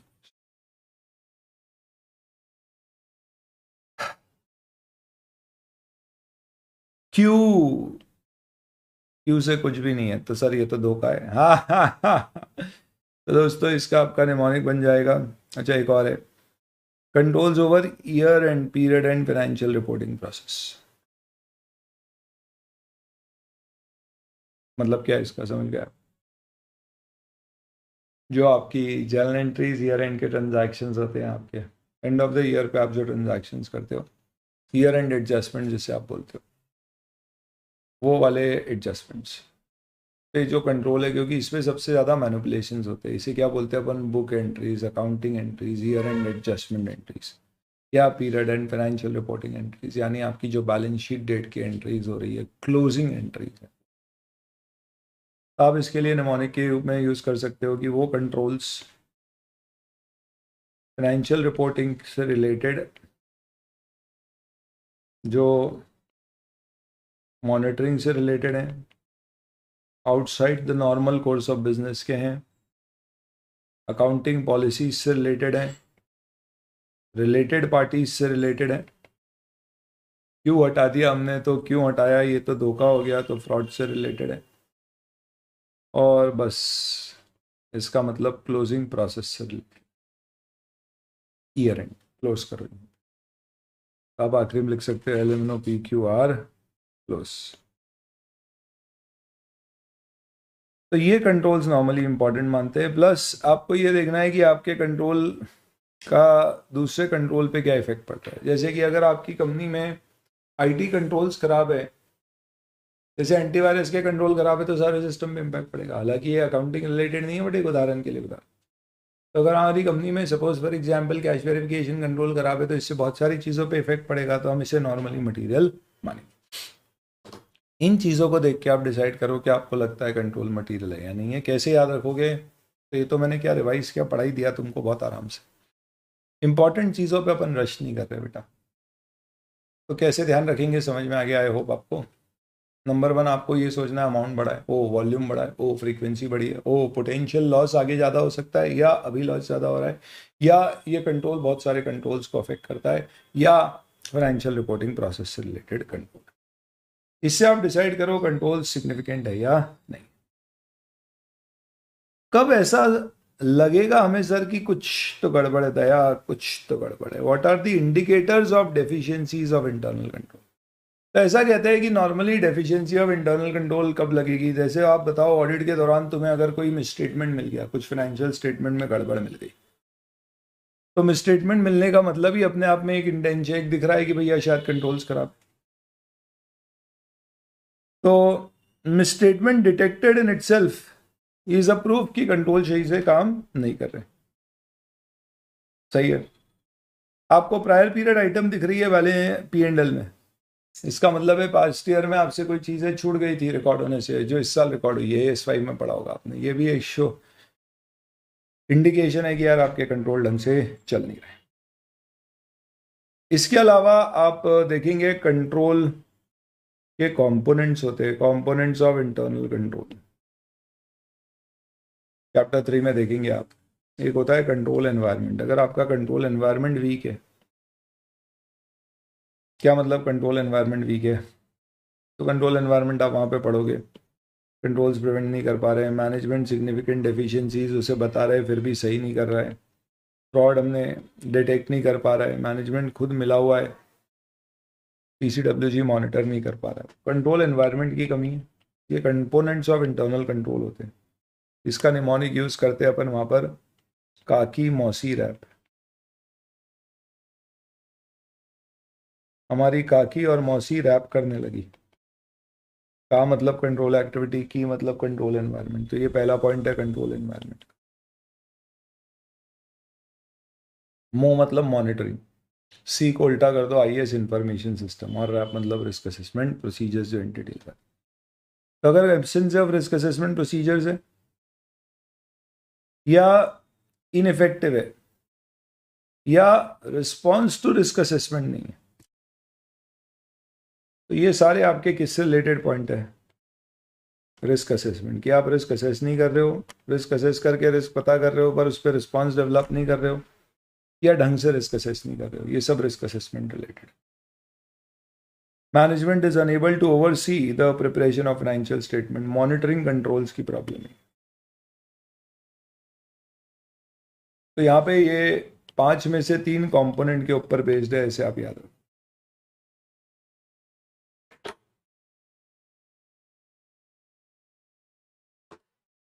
तो ये इंडिकेटर है, कृपा करके ध्यान रखना, अगर एग्जाम में क्वेश्चन आता है क्या इंडिकेटर है सिग्निफिकेंट डेफिशिएंसी के, ये वाले पॉइंट लिखना, ये वाले मत लिखिया ना, 1 मार्क नहीं मिलेगा अगर 6.2 लिखा है तो। क्या देख के लगेगा डेफिशिएंसी सिग्निफिकेंट है या नहीं? 6.2। क्या देख के लगेगा कि शायद डेफिशिएंसी और सिग्निफिकेंट डेफिशिएंसियां हो सकती है? इंडिकेटर 6.3। चलिए भैया बहुत हो गई डेफिशिएंसी डेफिशिएंसी, अब फाइनली एक बात तो बताओ सर, डेफिशिएंसी कंट्रोल की मिली है तो करेगा क्या ऑडिटर? तो दोस्तों अगर डेफिशिएंसी मिली है ऑडिटर को तो उसे क्या करना है? देखना है क्या वो सिग्निफिकेंट है, और अगर है तो कम्युनिकेट करना है किसे? TCWG को। तो matters to be communicated to TCWG, आप क्या कम्युनिकेट करोगे? तो जैसे ही आपने मैनेजमेंट को TCWG को बोला कि हे TCWG, हमने देखा है कि आपके यहाँ पर कोई कंट्रोल नहीं है सेल्स पे डिस्काउंट देने का, और इस कारण से कई बार कुछ भी जो डिस्काउंट दिए जाते हैं उन्हें हम वेरीफाई नहीं कर पा रहे कि क्या एक्चुअल में डिस्काउंट दिया गया। कैश सेल में बहुत सारे डिस्काउंट दिए जा रहे हैं, हमें पता ही नहीं है कि एक्चुअल में डिस्काउंट दिया भी है कस्टमर को या नहीं दिया। कस्टमर का डेटा भी मेंटेन नहीं होता है, क्योंकि जैसे अब हमारी किराने की दुकान है तो वहाँ पे कहाँ अपन कस्टमर की डिटेल लेते हैं सेल करने से पहले। तो आप इसे सही करिए और डिस्काउंट के ऊपर कोई पॉलिसी बनाइए। तो जैसे ही आप ऐसी बातें करोगे TCWG मालूम है आपको क्या बोलेगा? अरे बहुत बहुत धन्यवाद ऑडिटर साहब आपका, अच्छा इसके अलावा और कोई कंट्रोल में खामी तो नहीं मिली आपको? हम बोलेंगे नहीं हमें तो नहीं मिली। तो TCWG बोलेगा अच्छा इसका मतलब हम समझ ले बाकी सारे कंट्रोल सही है, बस एक सेल्स पे सही करने की जरूरत है। हमने बोला है, अरे भाई हम फाइनेंशियल स्टेटमेंट के ऑडिटर है, कंट्रोल्स के ऑडिटर थोड़े ना है, सारे कंट्रोल हमने थोड़े ना चेक किए, हमको तो ऑडिट के लिए जितने जरूरी थे वो चेक किए और उसमें जो गलती मिली तुम्हें बता रहे। तो TCWG ने बोला मतलब आधा अधूरा काम किया आपने? हमने बोला मतलब आप ये बोल रहे हो हमने काम ढंग से नहीं किया? उन्होंने बोला हाँ, क्योंकि आप तो यही बोल रहे हो हमें जो मिला वो बता दिया है, तो इसका मतलब आपके ये जो ओपिनियन है इसका कोई मतलब ही नहीं। हम कैसे रिलाई कर ले कि आपने सारे कंट्रोल चेक किया? हमने बोला ओए सुन TCWG, हमारे को पैसे कोई कंट्रोल चेक करने के लिए नहीं मिलते हैं, उसके लिए तू तेरे इंटरनल ऑडिटर को बोल, मेरा काम फाइनेंशियल स्टेटमेंट का ऑडिट करना है, मैं मेरे फाइनेंशियल स्टेटमेंट के ऑडिट के लिए थोड़े से कंट्रोल चेक करता हूं ताकि मैं उसके आधार पे अपने फर्दर टेस्ट ऑफ डिटेल कितने लगाने ये डिसाइड कर सकूं, उसमें मुझे जो खामियां मिली है वो मैं तुझे बता रहा हूं, एहसान मान मेरा, एहसान मान मेरा कि मैं तुझे बता रहा हूं क्या खामियां मिली हमें। बट ये मत सोचना कि हमने खामियां निकालने के लिए कंट्रोल चेक किए, हमने हमारे ऑडिट के लिए चेक किए थे, गलतियां मिली तुझे बता दी। तो TCWG बोल रहा है ऐसा है तो अपनी रिपोर्ट में साफ साफ इस चीज को लिखो। हमने बोला बिल्कुल सही बोला आपने, लिखेंगे। तो हमें टाइमली बेसिस पे कम्युनिकेट करना है सिग्निफिकेंट डेफिशिएंसी को, और डिस्क्रिप्शन में क्या देना है कि क्या क्या डेफिशिएंसी हमें मिली है, उसका क्या इफेक्ट हो सकता है, ताकि TCWG को इतनी इंफॉर्मेशन दो ताकि वो मैनेजमेंट समझ पाए डेफिशिएंसी क्या है। पर ये समझा देना कि ऑडिट का पर्पस है फाइनेंशियल स्टेटमेंट पे ओपिनियन देना। हम internal control relevant to financial statement देखते हैं इसलिए नहीं क्योंकि हमें उसके ऊपर ओपिनियन देना है, इसलिए कि हम उससे अपने प्रोसीजर कितने लगाने हैं वो डिसाइड करें, कौन से लगाने हैं डिसाइड करें। तो हमने जो मैटर रिपोर्ट किए हैं सिर्फ वो वाले हैं जो हमने ऑडिट के दौरान देखे हैं और हमें लगा है आपको बताने लायक है, ये नहीं है कि हमने सारी की सारी डेफिशिएंसियां रिपोर्ट कर दिया है। इसी के साथ दोस्तों हमारा चैप्टर नंबर 7 कंप्लीट हो। एक बार तालियां हो जाए दोस्तों, बहुत बढ़िया बहुत बढ़िया बहुत बढ़िया, वन मोर चैप्टर। अब आते हैं chapter 8 auditors report. Auditors report का ये चैप्टर क्या कहता है? चैप्टर 8 ऑडिटर्स रिपोर्ट क्या कहता है? ये है आपकी 700 सीरीज बेटा, इसमें सब ऑडिट रिपोर्ट की बात की गई। अब ये डिस्कस करते हैं, किसी को कोई डाउट है तो पूछ लीजिए, नहीं तो आगे बढ़ रहा हूँ।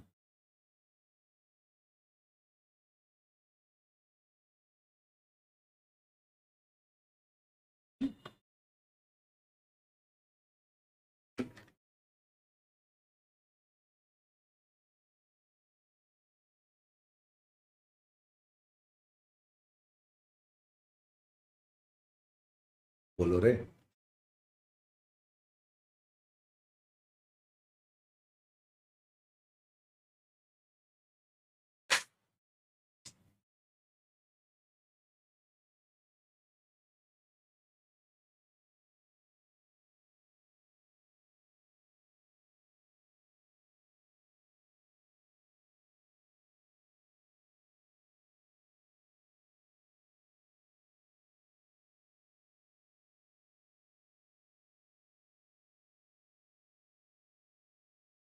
चलिए जी, डन है।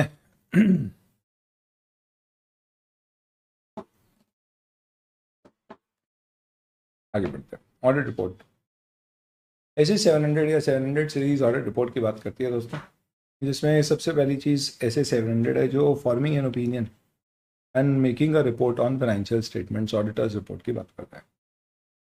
क्या होता दोस्तों, अगर मेरे पास ऑडिट रिपोर्ट का एक स्टैंडर्ड नहीं होता जो मुझे फॉर्मेट देता रिपोर्ट का, तो हर कोई अपने हिसाब से रिपोर्ट बनाता है। एक स्टैंडर्डाइजेशन नहीं आता, लोगों को समझ में नहीं आता। कोई एक लाइन की रिपोर्ट देता, कोई एक पेज की देता, कोई एक किताब बराबर दे देता। तो इस कारण से अब अपने को क्या कर दिया, एक रिपोर्ट दे दी है प्रॉपर, जिसमें बता दिया है फॉर्मेट क्या होगा।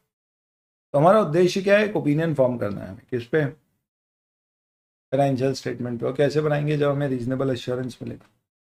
रीजनेबल एश्योरेंस किस चीज़ का, कि हमें सफिशिएंट अप्रोप्रिएट ऑडिट एविडेंस मिल गए हैं, हमने देख लिया है जितनी भी गलतियां थी वो मटेरियल है या नहीं है, और financial statement as per applicable framework है या नहीं, जिसमें हमने क्वालिटेटिव एस्पेक्ट्स भी देख लिए हैं। क्वालिटेटिव एस्पेक्ट्स कैसे होते हैं कि मैनेजमेंट के जजमेंट्स अबाउट अमाउंट और फाइनेंशियल स्टेटमेंट डिस्क्लोजर्स, ठीक है। क्वालिटेटिव एस्पेक्ट अकाउंटिंग प्रैक्टिस के जो टीसीडब्ल्यूजी के साथ अपन ने डिस्कस किए थे, याद आ रहा है ना आपने टीसीडब्ल्यूजी से क्या डिस्कस किया था, क्वालिटेटिव एस्पेक्ट्स। वही आपकी पॉलिसीज से एस्टिमेट्स जजमेंट्स मैनेजमेंट के, ठीक है। और पॉसिबल बायस जो हो सकता है किसमें, इन मैनेजमेंट डिसीजंस, ये ऐड कर लीजिए, यहाँ पे रह गया है। प्लस पॉसिबल बायस की बात कर रहे हैं अगर मैनेजमेंट जजमेंट पे, तो ये वो वाला पॉइंट है। आप चाहें तो यहाँ से हटा भी सकते हो इसको। हो सकता है मैनेजमेंट न्यूट्रल ना हो कुछ जजमेंट्स को लेने के लिए, या जो ही वाली बात है आईपीएल वाला एग्जाम्पल, लाइफ ऑफ असेट वाला। एस्टिमेट्स में स्टेटमेंट हो सकता है बायस हो, क्यों में स्टेटमेंट सही ना करे, या एस्टिमेट्स जान करके ऐसे ले जिससे प्रॉफिट ज़्यादा दिखे कम दिखे, ऐसा कुछ।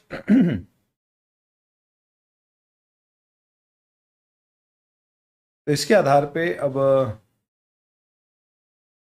हमारा उद्देश्य है कि भाई हम ये सब कंक्लूड करके फिर ओपिनियन बना पाए। इसके लिए कहा गया है कि ऑडिटर को कुछ चीज़ें स्पेसिफिकली इवेल्युएट करना चाहिए। क्या, 6 चीज़ें टोटल। पहला और दूसरा अकाउंटिंग पॉलिसी रिलेटेड है। तीसरा और चौथा एस्टिमेट और क्वालिटी ऑफ इंफॉर्मेशन रिलेटेड है। पांचवा डिस्क्लोजर है, और छठा टर्मिनोलॉजी। सबसे पहले आप देखो अकाउंटिंग पॉलिसी जो आपने यूज की है, क्या उसे डिस्क्लोज किया है, और वो एज पर फ्रेमवर्क सही है, गलत पॉलिसी तो नहीं ली, लीफो से तो इन्वेंट्री मेजर नहीं कर।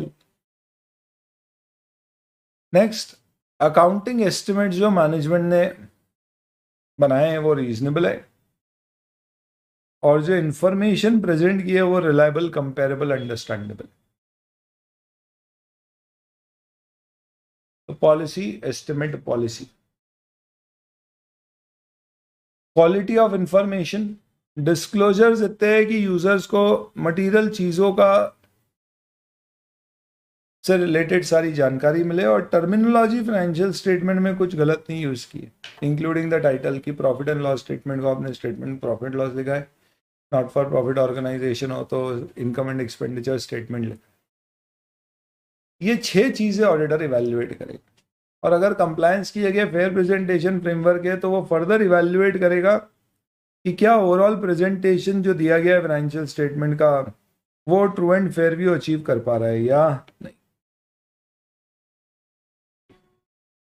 True and fair view. तो ऑडिटर को ओपिनियन देने से पहले क्या इवैल्यूएट करना है?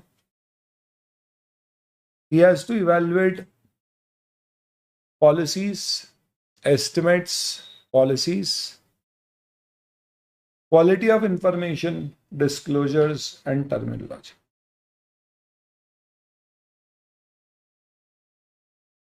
प्लस फेयर प्रेजेंटेशन फ्रेमवर्क में ट्रू एंड फेयर व्यू आ रहा है या नहीं, प्रेजेंटेशन पर्याप्त है या नहीं? सर ये फेयर प्रेजेंटेशन फ्रेमवर्क का मतलब क्या होता है, ये आपने देखा होगा।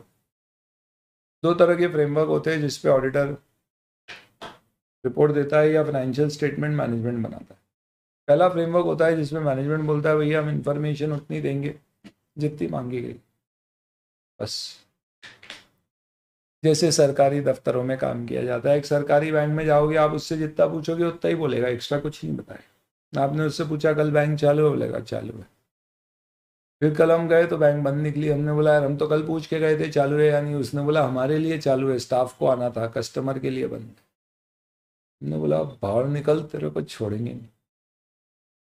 वहीं आप प्राइवेट बैंक में जाओगे ना तो वो सिर्फ कंप्लाई नहीं करता है, जवाब जितना मांगा है वो नहीं देगा, उसको समझता है वो कि भैया यूजर को क्या चीज़ जानना है, वो हिसाब से जवाब देता है। अब उससे पूछोगे कल बैंक चालू है तो बोलेगा सर कल कस्टमर ऑपरेशंस बंद है, बैंक हालांकि चालू है, हम लोग आएंगे लेकिन कस्टमर एंट्री नहीं कर सकता है। हाँ लेकिन आपको कोई अगर समस्या हो तो ऑनलाइन हमारी बैंकिंग, फोन बैंकिंग ये सब चालू है, आप वहां से करवा सकते हैं। तो ये क्या है, फेयर जवाब है। पहले वाले का जवाब करेक्ट था, गलत नहीं था, पर फेयर नहीं था।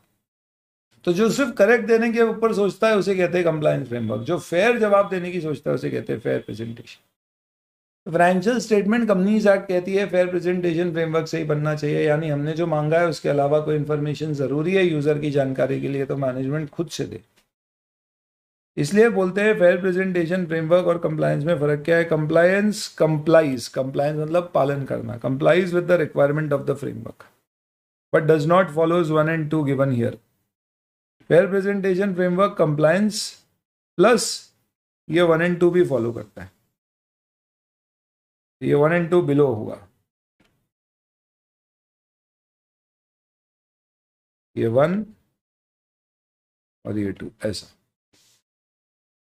तो फेयर प्रेजेंटेशन फ्रेमवर्क बोलता है कि मैनेजमेंट को एक्स्ट्रा डिस्क्लोजर भी देना पड़ेंगे जो फ्रेमवर्क ने मांगे उसके बियॉन्ड यूजर की जानकारी के लिए। प्लस कभी आपको लगता है कि जो कंप्लाई करने से अकाउंटिंग गलत हो रही है तो आप एक्स्ट्रा मेहनत करके उसको सही करेंगे। जैसे इन्वेंट्री हमेशा करंट एसेट होती है, पर आपकी कोई इन्वेंट्री है जो 3 साल से पड़ी और आगे 3 साल तक भी नहीं बिकने वाली है, तो कई नोट्स में बता दो कि भैया ये इन्वेंट्री करंट है क्योंकि इन्वेंट्री करंट दिखाई जाती है, पर ये लिक्विड नहीं। भले ही ऐसा मांगा नहीं गया अकाउंटिंग स्टैंडर्ड में, बट फिर भी आप ऐसा करोगे क्यों? क्योंकि आपको यूजर को सही इंफॉर्मेशन पहुंचा। इसी तरह से financial statement general purpose financial statement होते हैं जो जनरल फ्रेमवर्क के अनुसार बनाए जाते हैं। जनरल फ्रेमवर्क यानी जो किसी स्पेसिफिक यूजर के लिए नहीं लेकिन common financial use of all users के लिए बनाए जाते हैं। जैसे कंपनीज एक्ट के फाइनेंशियल स्टेटमेंट कंपनीज एक्ट के अनुसार नहीं बनाए जाते, सबके काम आते, शेयर होल्डर के भी काम आएंगे, गवर्नमेंट के भी काम आएंगे, इनकम टैक्स में भी वही जाएंगे, जीएसटी में भी वही जाएंगे, अगर फाइल करना है सब जगह वही यूज होंगे। तो they are made for common users and they are not made for specific users of the financial statements. तो स्पेशल पर्पस क्या होता है, जैसे कि हमारी यूएस में एक पेरेंट कंपनी है जिसने बोला यार सुन यूएस गैप के अनुसार फाइनेंशियल स्टेटमेंट भेज यूएस के लिए, तो वो स्पेसिफिक पर्पस है, वो सिर्फ यूएस में फाइलिंग के लिए बने और कहीं यूज नहीं हो। ऑडिटर ओपिनियन कितने प्रकार के देता है? 2 तरह के होते हैं, अनमॉडिफाइड और मॉडिफाइड। जब वो कहता है फाइनेंशियल स्टेटमेंट सब कुछ सही है, कोई दिक्कत नहीं, यानी हर तरह से वो एज पर फ्रेमवर्क बने, नो एक्सेप्शंस, तो उसे कहते हैं अनमॉडिफाइड ओपिनियन, जिसे आप पहले अनक्वालिफाइड या क्लीन रिपोर्ट कहते थे। और मॉडिफाइड का मतलब होता है कि ऑडिटर बोल रहा है कि या तो फाइनेंशियल स्टेटमेंट में कुछ या सब कुछ गलत है, या हम कुछ चीजें चेक नहीं कर पाए इसलिए हम उस पर रिपोर्ट नहीं कर सकते, या हम कुछ भी चेक नहीं कर पाए इसलिए हम किसी पे भी रिपोर्ट नहीं कर सकते। ये मॉडिफाइड ओपिनियन आप 705 में देखेंगे। अब आ जाओ ऑडिट रिपोर्ट के फॉर्मेट। ऑडिटर को अपनी रिपोर्ट राइटिंग में देना होती है, उसकी हेडिंग दी जाती है हर पैराग्राफ के ऊपर, ताकि यूजर्स को समझ में आए कि ये पैराग्राफ में क्या बातें की गई। सबसे पहले ऑडिट रिपोर्ट का टाइटल होता है इंडिपेंडेंट ऑडिटर्स रिपोर्ट, क्योंकि हम इंडिपेंडेंट ऑडिट, एक्सटर्नल ऑडिट पढ़ते हैं। एड्रेसी यानी रिपोर्ट दी जाती है to the members, shareholders, company के केस में, फर्म के केस में नॉर्मली पार्टनर्स। सबसे पहले ओपिनियन पैराग्राफ आता है, यानी ये ऐसा है कि भैया देखो यूजर को इससे मतलब है क्या कि ऑडिटर की क्या रिस्पॉन्सिबिलिटी थी, मैनेजमेंट की क्या रिस्पॉन्सिबिलिटी थी। हाँ, वो देना जरूरी है ताकि लोग कंफ्यूज ना हो जाए, लोगों को ये नहीं लगे कि फाइनेंशियल स्टेटमेंट भी ऑडिटर ही बनाता है। पर ये कुछ ही लोगों को समझ नहीं आता है। ज्यादातर लोग जो रिपोर्ट पढ़ते हैं उनको सिर्फ ये देखना है कि यार इस साल का ओपिनियन क्या ऑडिटर का, सही क्लीन है नहीं है, अनमॉडिफाइड है या नहीं। तो इसलिए सबसे ऊपर आजकल ओपिनियन पैराग्राफ। ओपिनियन पैराग्राफ में सबसे पहले आता है एक इंट्रोडक्शन पैराग्राफ, जिसमें आप पहले बता देते हो कि भैया क्या कंपनी का नाम है, आपने उसके कौन से साल के फाइनेंशियल स्टेटमेंट का ऑडिट किया है, क्या क्या फाइनेंशियल स्टेटमेंट्स का ऑडिट किया। फाइनेंशियल स्टेटमेंट में अकाउंटिंग पॉलिसीज भी आती है, आपने उसका ऑडिट किया है। Basic introduction. तो इंट्रोडक्शन में हम आइडेंटिफाई करते हैं एंटिटी जिसके फाइनेंशियल स्टेटमेंट का ऑडिट किया है। हम लिखते हैं कि तो एंटिटी का नाम, हम बोलते हैं कि हमने ऑडिट किया है। हर फाइनेंशियल स्टेटमेंट का टाइटल देना होता है, बैलेंस शीट, P&L, ऐसे। हमें यह भी रेफर करना होता है फाइनेंशियल स्टेटमेंट में अकाउंटिंग पॉलिसी और नोट शामिल है, और कौन से पीरियड के फाइनेंशियल स्टेटमेंट है जिसका ऑडिट हुआ है। ये जो है ना, ये ओपिनियन सेक्शन में ही दिया जाता है, अलग से इंट्रोडक्शन हेडिंग नहीं देते, ओपिनियन लिख के उसी में दे देते, और फिर उसके अगले पैराग्राफ में हम ओपिनियन देते हैं। इस ऐसे में हम अनमॉडिफाइड ओपिनियन पढ़ें। ओपिनियन आप दो तरह से दे सकते हो। अगर फेयर प्रेजेंटेशन फ्रेमवर्क है तो आप लिख सकते हो हमारे ओपिनियन में financial statement are presented fairly, या in our opinion financial statement give a true and fair. हालांकि कंपनी है तो कंपनीज एक्ट में कुछ अलग रिक्वायरमेंट होती है, और भी रिक्वायरमेंट होती है ओपिनियन पैराग्राफ में देने की, इसलिए यहाँ पे नॉर्मली हम यही यूज करते हैं, to the best of our information expert explanations given to us in our opinion financial statements are presented as per the requirement of the Companies Act, accounting standard and give a true and fair view, क्योंकि companies act में requirement अलग। पर अब आपने बोल दिया कि सब कुछ सही है तो लोग पूछेंगे कैसे कहा तुमने कि सब कुछ सही है, तो आप बेसिस भी बताते हो ओपिनियन का। हम बोलते हैं हमने कैसे बोला सब कुछ सही है, तो हमने बोला सा रे सा रे, हम बोलते हैं हमने हमारा ऑडिट एज पर ऐसे किया। रे हमारी रिस्पॉन्सिबिलिटी है जो आगे के पैराग्राफ में डिटेल में दी गई है। सा हमने sufficient appropriate audit evidence obtain किए हैं ओपिनियन देने के लिए। ये रे नहीं है, एथिक्स। ये बताते हैं कि ऑडिटर इंडिपेंडेंट रहा है, एथिकल रिक्वायरमेंट ऑडिट की फुलफिल की है, और जो भी उसके ऊपर दूसरी एथिकल रिस्पॉन्सिबिलिटीज होती है कोड ऑफ एथिक्स ICAI के द्वारा दिए गए, उन सबका पालन किया। तो बेसिस ऑफ ओपिनियन एग्जाम में ये भी आ सकता है कि ऑडिटर अनमॉडिफाइड ओपिनियन दे रहा है तो बेसिस ऑफ ओपिनियन में क्या क्या कवर होगा, ऐसे। ठीक है, ऐसे याद रखोगे आप, नहीं एकदम इसके पॉइंट के ऊपर ही क्वेश्चन आ जाएंगे। आप ये देंगे, आपको एक आध रिपोर्ट दिखा देता हूँ फटाफट, चलो आ जाओ। तुम भी क्या याद रखोगे, पावर बैच में इतना सारा पावर। कई बच्चे तो बोल रहे होंगे, बोले सर पावर बैच ही बढ़िया, इससे ही पूरा काम हो रहा है, बैच लेने की जरूरत ही नहीं है। बेटा ये सोच भी मत लेना, तुम ये सोच रहे हो कि तुम पावर बैच से अच्छे से रिवाइज कर पा रहे हो चीज़ों को, समझने के लिए ये बैच नहीं है, रिवीजन के लिए। एग्जाम्पल, रेगुलर क्लास आप जब रिवीजन समझते हैं तो इतनी गहराई तक जाते हैं अपन चीज़ों में कि आपको पढ़ते पढ़ते चीज़ें ऐसे ही ध्यान में आने लग जाती है, क्योंकि अपन डिस्कशन उसके ऊपर इतना करते हैं। ये देखो, ये सब रेगुलर बैच में इतनी सब अपन ने छानबीन कर रखी, ये रेगुलर बैच में यूज़ की गई रिपोर्ट है। तो देखो ये आ गया आपका टू द मेंबर्स, उसके बाद आ गया रिपोर्ट ऑन स्टैंडअलोन या कंसोलिडेटेड, फिर ओपिनियन पैराग्राफ, इंट्रोडक्शन इसी में आता है, ये इंट्रोडक्शन है। वी हैव ऑडिटेड, तो आप बता रहे हो ऑडिट किया है, एंटिटी का नाम बता रहे हो, टाइटल बता रहे हो सारे फाइनेंशियल स्टेटमेंट्स के अंदर जो दिए गए statement of change equity, cash flow, plus notes का रेफरेंस और अकाउंटिंग पॉलिसी का।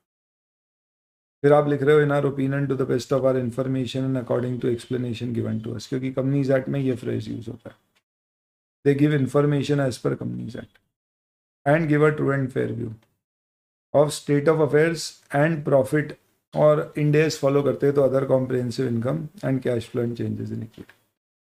एएस फॉलो करते हैं तो state of affairs, balance sheet, profits, P&L और कैश फ्लो।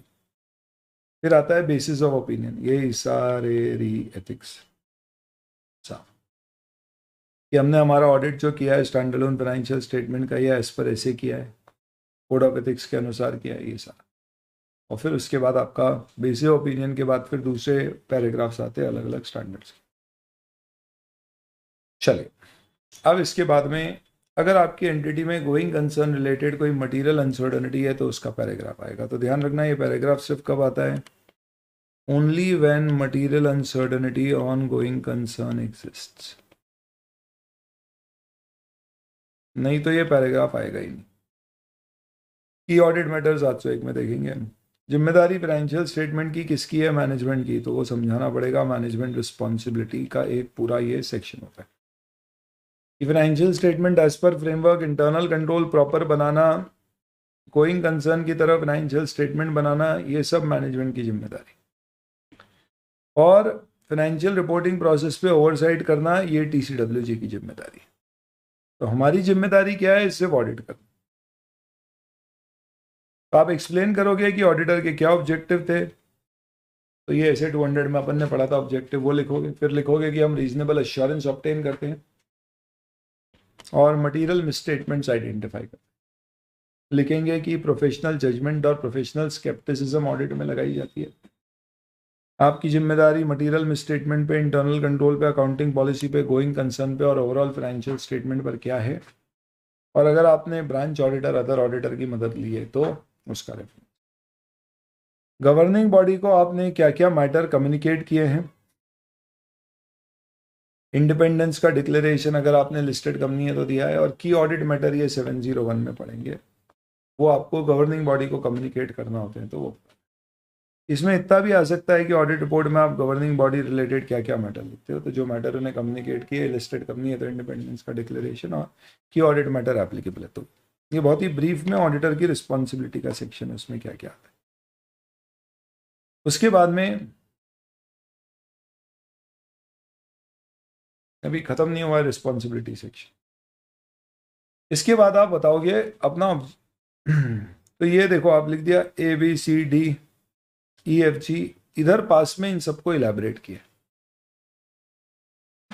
ए, ऑब्जेक्टिव क्या ऑडिटर का? कि हमें रीजनेबल एश्योरेंस लेना है और रिपोर्ट इशू करना है। रीजनेबल एश्योरेंस हाई डिग्री का एश्योरेंस होता है। मिसस्टेटमेंट हम कंसिडर करते हैं वो क्या हो सकते हैं।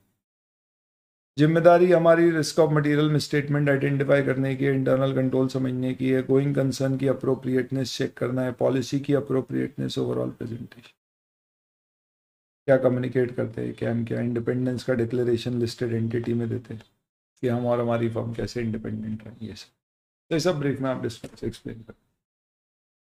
रिस्पॉन्सिबिलिटी पैराग्राफ को आप कहाँ दे सकते हो अपनी रिपोर्ट में? तो ये बहुत सारा कंटेंट है, तो आप अपनी ऑडिट रिपोर्ट में दे सकते हो। आप ये बोल सकते हो responsibilities of auditor are given in annexure to the report annexure में, या वेबसाइट पे अगर लॉ अलाउ करता है तो वेबसाइट पे भी दे सकते हो। और यहाँ पे फिर रेफरेंस दे दो। तो रेफरेंस कि कहाँ पे आपकी वेबसाइट पर ये है, अगर लॉ अलाउ करता है। तो अगर मेरा लॉ साइलेंट है, ना तो वो मना कर रहा है ना हाँ बोल रहा है कि रिस्पॉन्सिबिलिटी पैराग्राफ वेबसाइट पे दे सकते हो, तो आप वेबसाइट पे नहीं दे पाओगे। एक्सप्रेसली मतलब लॉ स्पेसिफिकली अलाउ करे तो ही। साइलेंट है तो आपको वेबसाइट में देने की परमिशन नहीं है। आपको या तो रिपोर्ट की बॉडी में देना है या अनेक्शर के रूप में। इसके अलावा कई बार आपकी हो सकती है, जैसे कंपनीज एक्ट में कारों की रिपोर्टिंग की रिस्पॉन्सिबिलिटी है, तो आपकी दूसरी रिपोर्टिंग रिस्पॉन्सिबिलिटीज हो सकती है। देखा है report on other legal and regulatory requirements, ये अदर रिस्पॉन्सिबिलिटीज आपकी है। तो ये क्या है? This is basically under any other law. Like companies act में आपको कारों रिपोर्ट देना है, तो आप लिखोगे कि भैया ये कारों की रिपोर्ट हम एज पर ऐसे नहीं दे रहे, एज पर कंपनीज एक्ट। तो आप बताओ, साइन करना है, जहाँ रिपोर्ट साइन हो रही है वो इंडिया के बाहर कहीं भी हो सकती है। और रिपोर्ट की डेट कभी भी ध्यान रखना, ये बहुत इंपॉर्टेंट पॉइंट है। आपको सही मिल गए, फाइनेंशियल स्टेटमेंट मैनेजमेंट ने अप्रूव कर दिए, उससे पहले रिपोर्ट की डेट नहीं है, और उसके बाद की डेट्स पे सब्सिक्वेंट इवेंट एप्लीकेबल। आजकल, पहले क्या होता था दोस्तों, फर्जी लोग भी साइन कर देते थे सीए की, और सीए भी सपोज कोई रिपोर्ट साइन कर देता था और बोलता था ये मैंने तो करी नहीं, अगर कुछ लफड़े आते थे। तो अब कोई भी रिपोर्ट साइन करने से पहले आईसीआई की वेबसाइट पे जाना पड़ता है और आपको बताना पड़ता है ये कंपनी की रिपोर्ट इस तारीख पर मैं साइन कर रहा हूँ, और उसमें कुछ इन्फॉर्मेशन देना पड़ती है कि इस कंपनी का ये टर्नओवर है, ये कैपिटल है, ये प्रॉफिट है। तो जैसे आप उसे सबमिट करते हो तो वहां से एक यूनिक नंबर जनरेट होता है, वो नंबर आपको रिपोर्ट में लिखना होता है। यानी अब आपकी रिपोर्ट एक तरह से, आपका ओपिनियन एक तरह से, या यूँ कह लीजिए कि आपकी रिपोर्ट एक तरह से रजिस्टर हो गई आईसीआई की वेबसाइट पे। अब आप झुटला नहीं सकते कि ये रिपोर्ट मैंने नहीं दी है, और नॉन सीएज अब ये कर भी नहीं पाएंगे। तो तीसरे लोग अपने आप को मिसरिप्रेजेंट ना कर दे कि वो सीए, एक यूनिक डॉक्यूमेंट आइडेंटिफिकेशन नंबर का कॉन्सेप्ट लगा। जैसे आधार ऑथेंटिकेशन होता है ना कहीं, वैसे ही ऐसा है कि यहाँ पे आपको अपनी कोई भी रिपोर्ट इशू करने से पहले उसे रजिस्टर कराना है, यानी एक रजिस्ट्री है रिपोर्ट की। तो रिपोर्ट जब भी साइन होती है तो सीए फॉर्म का नाम आएगा पहला, उसके बाद ये लिखा रहता है कि ये चार्टर्ड अकाउंटेंट फर्म है। फिर फर्म का रजिस्ट्रेशन नंबर आएगा, पार्टनर की साइन आएगी, जिस पार्टनर ने साइन किया उसका नाम आएगा, उसकी डेजिग्नेशन पार्टनर प्रोप्राइटर जो भी है, उसका खुद का मेंबरशिप नंबर, यूडिन, प्लेस और डेट। ये 10 चीजें आपके ओपिनियन सेक्शन में। अब कई बार क्या होता है, जैसे इनकम टैक्स में आप ऑडिट कर रहे हो तो वहां पे रिपोर्ट का फॉर्मेट इनकम टैक्स नहीं दे रखा है। तो अगर कोई फॉर्मेट लॉ ने प्रिस्क्राइब कर रखा है तो क्या मैं वो फॉर्मेट यूज कर पाऊंगा? तो ऐसे कहता है ऑब्वियस सी बात है, लॉ का फॉर्मेट दिया है तो आपको लॉ का फॉर्मेट ही यूज करना है। और प्रॉब्लम यह है कि लॉ का फॉर्मेट अगर यूज करोगे तो फिर ऐसे का फॉर्मेट यूज नहीं होगा। तो आईसीआई कहता है कि अगर लॉ के फॉर्मेट में वो सारी चीजें जो ऐसे के फॉर्मेट में दिए वो है, तो उस केस में कोई प्रॉब्लम नहीं है, आप लॉ का फॉर्मेट यूज कर लो। पर अगर लॉ के फॉर्मेट में वो सारी चीजें जो ऐसे के फॉर्मेट में दिए वो नहीं है, और आप उसमें कोई अलग से ऐड भी नहीं कर सकते चीजें, तो फिर आप अब लॉ का फॉर्मेट यूज करना। बट कहीं पर भी ये लाइन मत लिखना कि हमने हमारा audit as per standards on auditing किया है, क्योंकि ऐसे फॉलो करते हैं तो सारे करते हैं। अब लॉ के फॉर्मेट के कारण ऐसे 700 फॉलो नहीं होगा तो हम ये लाइन लिख नहीं पाएंगे कि हमने क्या किया, लॉ का फॉर्मेट यूज किया, सॉरी एसएस का फॉर्मेट यूज किया, यानी एसएस फॉलो किया। हालांकि आपको ऐसे फॉलो करना है पर आप लिखोगे तो रिपोर्ट में आप तभी लिखोगे कि हमने ऐसे फॉलो किए जब रिपोर्ट में वो सारी चीजें हैं जो इस ऐसे में दी गई है। इस ऐसे में क्या क्या चीजें हैं तो इसको एक बार वापस से दिया है, title, addressee, opinion, financial statement audit हुए, हम इंडिपेंडेंट रहे, गोइंग कंसर्न अगर लग रहा है तो, बेसिस ऑफ ओपिनियन पैराग्राफ, की ऑडिट मैटर का पैराग्राफ, मैनेजमेंट की जिम्मेदारी, ऑडिटर की जिम्मेदारी, सिग्नेचर, प्लेस डेट, ये सब होना चाहिए। तो कुछ नहीं है, कभी एग्जाम में यही क्वेश्चन आ सकता है, बहुत इंपॉर्टेंट है कि एक कंपनी लेट्स से एक ऑडिटर ऑडिट रिपोर्ट दे रहा है और लॉ ने फॉर्मेट दे रखा है, तो किस केस में वो रिपोर्ट में लिख सकता है कि उसने ऑडिट एज पर ऐसे किया है। तो आप लिखोगे when all the following information is included in the auditors report, और ये सारे वापस से लिख देना। ठीक है, चलिए इसी के साथ आपका किसका डिस्कशन पूरा होता है बेटा, ऐसे 700, बस आपके सिलेबस में 700 में इतना ही, और भी बातें हैं पर वो फाइनल में पढ़ो। अब ये जो अपन ने रिपोर्ट दी दोस्तों, ये कौन सी रिपोर्ट थी? ये रिपोर्ट थी क्लीन रिपोर्ट, अनमॉडिफाइड ओपिनियन, जिसमें सब कुछ सही था। पर अगर कभी ऑडिटर ने कोई गलती पकड़ी और मैनेजमेंट को बताई और उसने सही नहीं करी तो वो अपनी रिपोर्ट मॉडिफाई करता है, तो आपकी ओपिनियन जो बनती है वो कहलाती है मॉडिफाइड ओपिनियन। तो modifications to the opinion in independent auditor's report is given as per SS 705। तो रिपोर्ट अगर मॉडिफाइड बन रही है तो मॉडिफाइड रिपोर्ट में या तो ओपिनियन मॉडिफाइड होगा या उसमें emphasis of matter other matter होगा। ये 706 में, ये बाद में डिस्कस करेंगे। अभी अपन मॉडिफाइड ओपिनियन पढ़ रहे हैं 705 में। मॉडिफाइड ओपिनियन बेटा 3 तरह के होते हैं, क्वालिफाइड, एडवर्स और डिस्क्लेमर। पता होगा, तुमने ऑडिट पढ़ा है तो एक बार क्विकली बता देता हूं।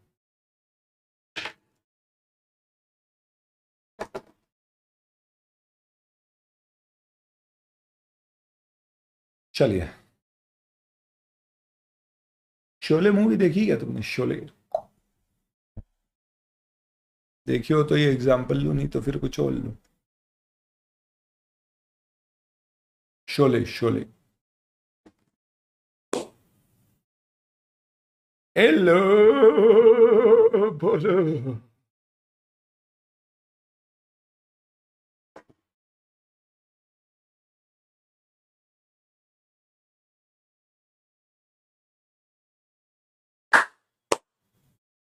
यो नो, क्या होता है दोस्तों, अमिताभ बच्चन और धर्मेंद्र। धर्मेंद्र का टाका फिट होता है धन्नो, धन्नो नहीं, सॉरी, बसंती, हेमा मालिनी। तो धर्मेंद्र का फ्रेंड अमिताभ बच्चन को धर्मेंद्र बोलता है कि जाओ, हेमा मालिनी की मौसी जी रहती है, वो मौसी के साथ से हमारा हाथ मांगो, हमारा हाथ दे दो, मतलब हेमा मालिनी का हाथ मांगो, यानी रिश्ता लेके जाओ। तो अमिताभ बच्चन मौसी जी के पास जाता है रिश्ता लेके अपने दोस्त धर्मेंद्र। मौसी जी को कहता है कि मैं मेरे दोस्त का रिश्ता आपके पास लेकर आया। मौसी जी कहती है कोई घर में उसके बड़े नहीं है जो तुम आ गए। हमने बोला हमसे बड़ा उसका कोई और नहीं,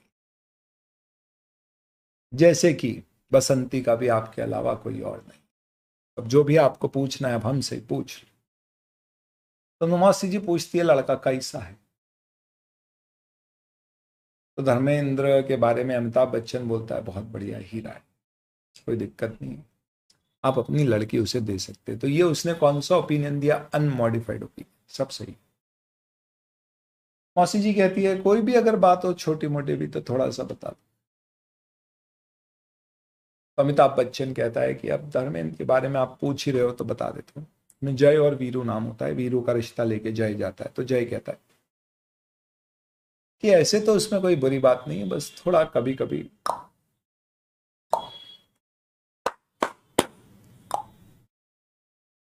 बाकी सब बढ़िया है। उन्होंने बोला हे भगवान, ड्रिंक करता है, सिगरेट पीता है, जुआ खेलता है।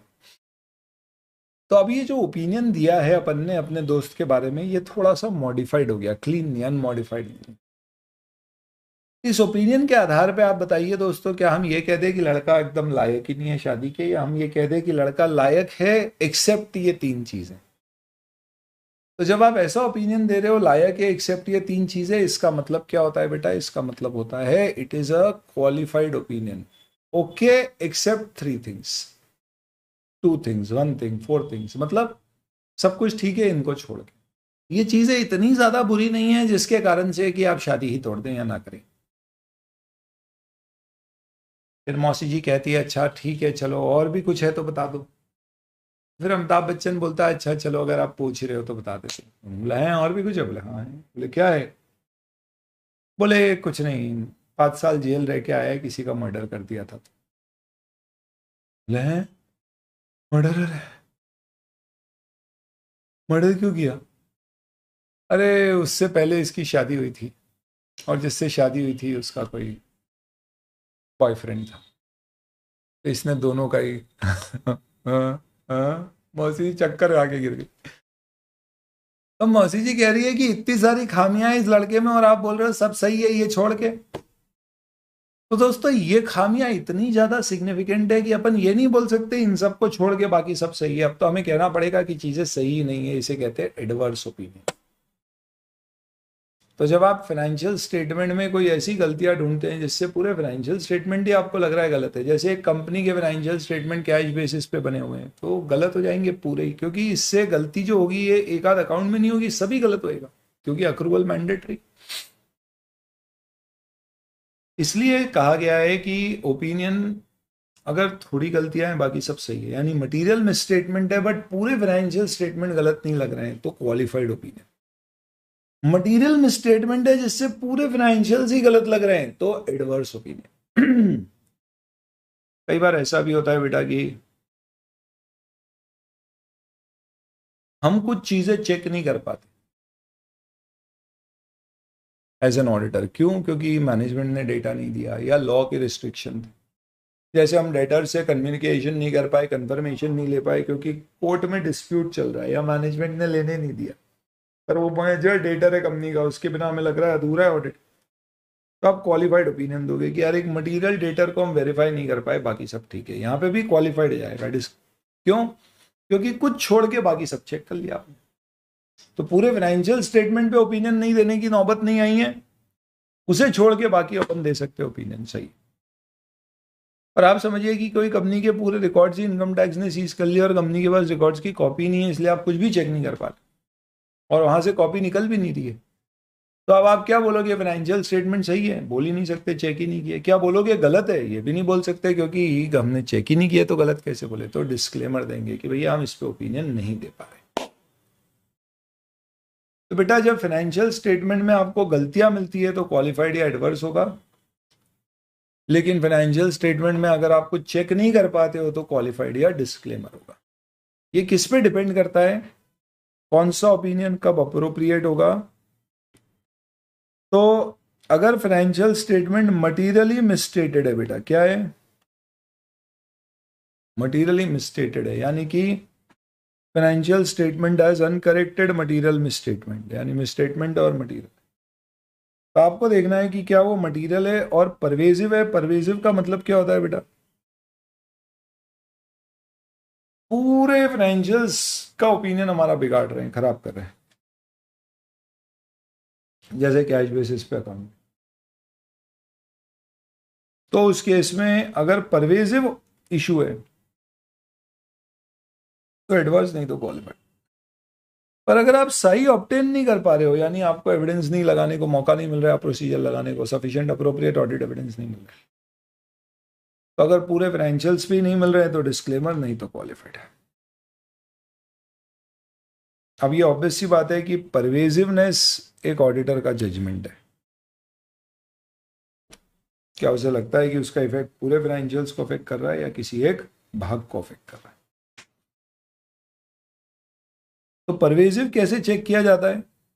तो परवेजिव की डेफिनेशन दी गई है, ये वो चीज है जो ऑडिटर को लगता है उसके जजमेंट में किसी एक एलिमेंट ऑफ फाइनेंशियल स्टेटमेंट को अफेक्ट कर नहीं रही है, बहुत सारों को कर रही है, या वो फाइनेंशियल स्टेटमेंट के सब्सटैंशियल पार्ट को अफेक्ट कर रही है, या वो कोई ऐसे डिस्क्लोजर को अफेक्ट कर रही है जो फंडामेंटल है यूजर की अंडरस्टैंडिंग के लिए, जैसे गोइंग कंसर्न का मटेरियल अनसर्टेनिटी रिलेटेड। तो इस केस में आप बोल सकते हो ये परवेजिव है, हम रिपोर्ट को डिस्क्लेमर या एडवर्स में डाल दें। और दोस्तों 700 सीरीज में इससे ज्यादा इंपॉर्टेंट कुछ भी नहीं है। आईएमपी आईएमपी आईएमपी, ये पूरा पेज समझना बहुत इंपॉर्टेंट है। इसके ऊपर तुमको एमसीक्यू भी मिलेगा पक्का, इसके ऊपर तुमको डिस्क्रिप्टिव भी मिलेगा पक्का। तो क्वालिफाइड ओपिनियन कब दिया जाता है? जब या तो आपको सही मिले सफिशिएंट अप्रोप्रिएट ऑडिट एविडेंस और आपने कंक्लूड किया है कि मिसस्टेटमेंट है जो मटेरियल है पर परवेसिव नहीं है, या आप सही ऑब्टेन नहीं कर पा रहे हो बट आप कंक्लूड कर रहे हो कि इसका इफेक्ट अनडिटेक्टेड मिसस्टेटमेंट का मटेरियल हो सकता है पर परवेसिव नहीं। अनडिटेक्टेड क्यों? क्योंकि आपने चेक नहीं कर पाया तो आप बोल नहीं सकते, पर आपको लग रहा है गलती हो सकती है, पर इतनी भी नहीं कि पूरे फाइनेंशियल गलत हो जाएंगे, पर एक मेजर मटेरियल चीज गलत हो जाएगी। तो दोनों केस में क्वालिफाइड। तो ऑडिटर का इस ऐसे में ऑब्जेक्टिव है कि वो क्लियरली ओपिनियन दे सके जब financial statement free from material misstatement नहीं है या उसे sufficient appropriate audit evidence audit opinion देने के लिए नहीं मिलेंगे। दो कारण से ओपिनियन मॉडिफाई होता है। ऐसे कहता है एक केस में आपको विड्रॉ भी करना पड़ेगा। कब? जब आपके ऊपर मैनेजमेंट ने कोई लिमिटेशन इंपोज किया है एक्सेप्ट ऑडिट करने के बाद। मैनेजमेंट आपको कोई चीज चेक करने नहीं दे रहा है तो आप सही ऑब्टेन नहीं कर पा रहे हो, क्यों? क्योंकि मैनेजमेंट आप पे लिमिटेशन डाल रहा है। तो हम मैनेजमेंट को बोलेंगे भाई इसे रिमूव कर और हमें चेक करने दे। अगर मैनेजमेंट रिमूव कर दे तो हम ऑडिट प्रोसीजर लगा देंगे, पर अगर मैनेजमेंट मना कर दे रिमूव करने से तो हम क्या करेंगे? हम गवर्निंग बॉडी को बोलेंगे, दूसरे प्रोसीजर लगाएंगे। लेकिन उससे भी अगर हमें सही ना मिले तो हम देखेंगे कि क्या इसका इफेक्ट मटीरियल है। हम बोलेंगे मटीरियल है पर परवेजिव नहीं है तो क्वालिफाइड ओपिनियन चलेगा, पर अगर मटीरियल और परवेजिव दोनों हैं तो फिर हम विड्रॉ कर देंगे। और कई बार लीगली विड्रॉ करना अलाउड नहीं होता है कि भाई आप एकदम लास्ट मोमेंट पे विड्रॉ करोगे तो मैनेजमेंट आप पे केस कर देगा कि ऑडिटर भगोड़ा है, आखिरी में भाग गया। तो ऐसे केस में फिर आप रिपोर्ट क्या करोगे? डिस्क्लेम कर यो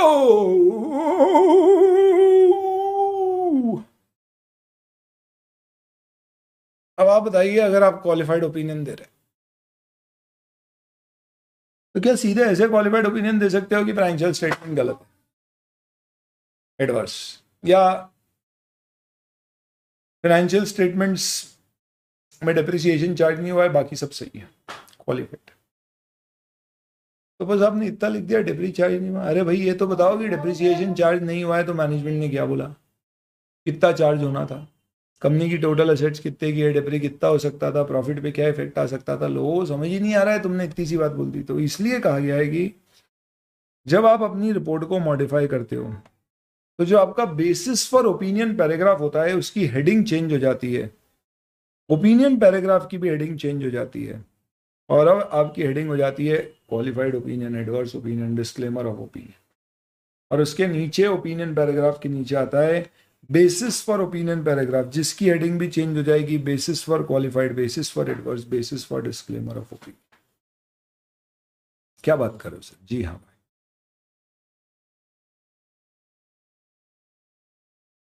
ये तो अपन पूरी रिपोर्ट ही पढ़ डालते हैं रेगुलर क्लासेस में, लेकिन अभी आपको मैं क्विक छोटा सा बताता हूँ।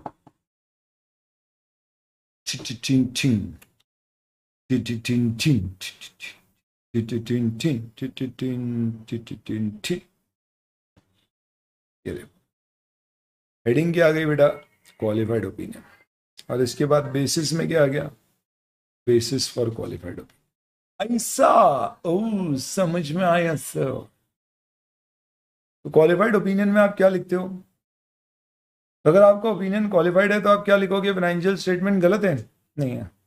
सबसे पहले आप ये देखिए कि आपका ओपिनियन क्वालिफाइड क्यों हो रहा है, क्योंकि मिसस्टेटमेंट मटेरियल मिले हैं जो करेक्ट नहीं हुए, या आप sufficient appropriate audit evidence gather नहीं कर पाए, अकॉर्डिंगली आपका ओपिनियन चेंज होगा। तो अगर आपको लगता है कि कोई चीज़ें आप चेक नहीं कर पाए हो तो आप लिखोगे due to we were unable to obtain sufficient appropriate audit evidences as explained in the basis of opinion paragraph, because of which certain uncorrected misstatements may exist which we are unable to identify. Because of that, we are saying that the financial statements give a true and fair view except for the possible effect of material misstatements which may arise due to such inability to obtain sign. पर अगर आपको misstatement मिल गए सीधे सीधे और वो management ने correct नहीं किया और रिपोर्ट मॉडिफाई कर रहे हो, सर क्यों नहीं करेगा मैनेजमेंट करेक्ट? भाई जो भी रीजन है उसको नहीं करना, उसके प्रॉफिट्स बहुत कम हो जाएंगे। जो भी आप लिखोगे कि due to material misstatement as explained in basis for opinion paragraph, we are giving a qualified opinion. तो मटीरियल मिसस्टेटमेंट है तो ऑडिटर लिखेगा कि ऑडिटर का opinion except for effect of misstatement given in qualified opinion section is giving a fair true and fair view. पर अगर inability to obtain सही के कारण है तो हम लिखेंगे except for possible effect of matters we are giving a true and fair view. तो शब्द जो यूज करना होता है वो क्या यूज करना होता है? शुरुआत होती है एक्सेप्ट से। इंटरमीडिएट लेवल पे ड्राफ्टिंग के क्वेश्चन नहीं आते कि ओपिनियन ड्राफ्ट करो, तो ये आपके लिए इतना ज़्यादा इंपॉर्टेंट नहीं है। जब ऑडिटर एक्सप्रेस करता है एडवर्स ओपिनियन तो वो क्या लिखता है? Because of significance of matter in basis of adverse opinion paragraph we report that financial statements do not are not presented fairly, या फिर दूसरा तरीका होता है लिखने का, financial statement are not prepared as per applicable framework.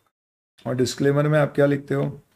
Due to inability to obtain SAAE we will not expressing any opinion on financial statement as we are unable to obtain Sai and provide a basis.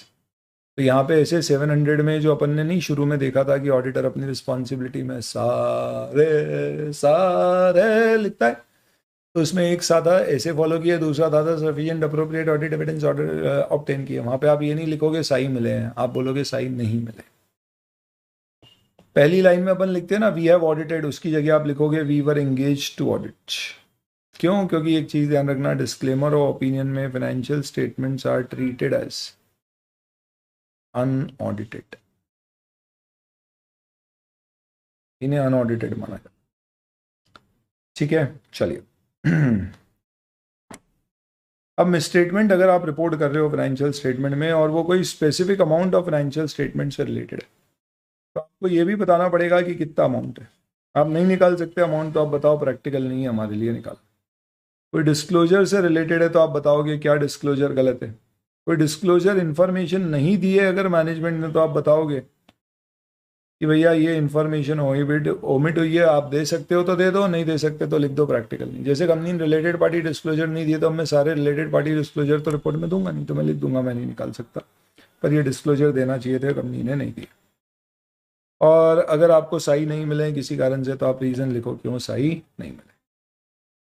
ध्यान रखना जब भी basis for opinion paragraph देते हो तो qualified या adverse अगर आप दोगे तो वहां पे आप सबसे पहले हेडिंग दोगे क्वालिफाइड ओपिनियन एडवर्स ओपिनियन, और डिस्क्लेमर दोगे तो आप उस केस में कृपा करके ध्यान रखें कि आप ऑडिटर रिस्पॉन्सिबिलिटी के सेक्शन में ये नहीं लिखोगे कि हमें सफिशिएंट अप्रोप्रिएट ऑडिट एविडेंस मिले हैं या हमने ऑब्टेन की। इनफैक्ट डिस्क्लेमर के केस में आप लिखते हो we were engage to do the audit and we have not obtain sufficient appropriate audit procedures. तो आप क्या लिखोगे, our responsibility was to conduct audit, but because of matter and basis of disclaimer we were unable to obtain sale. हालांकि independence और दूसरी ethical responsibility आपको follow करना है। डिस्क्लेमर के केस में की ऑडिट मैटर भी नहीं देते हैं। बाकी जब भी रिपोर्ट मॉडिफाई करना है तो टीसीडब्ल्यूजी, मैंने आपको बताया था, रिपोर्ट के कोई भी मॉडिफिकेशन टीसीडब्ल्यूजी से डिस्कस किए बिना नहीं दिए जाएंगे। अब दोस्तों 705 एक ऐसा स्टैंडर्ड है जिसको आपको बहुत अच्छे से सीखना समझना है, तो काफ़ी डिटेल में उसको पढ़ने की ज़रूरत है। ठीक है, तो मैंने अभी रिविजनरी फॉर्मेट में इसको कवर किया है आपके साथ। और अब आ जाते हैं अपन 705 और 705 के बाद 706, जिसमें दो बातें हैं, एक एम्फेसिस ऑफ मैटर और एक अदर मैटर। पहले मैं आपको समझाता हूँ ये दोनों क्या होते हैं। 705 में कोई डाउट है तो पूछ।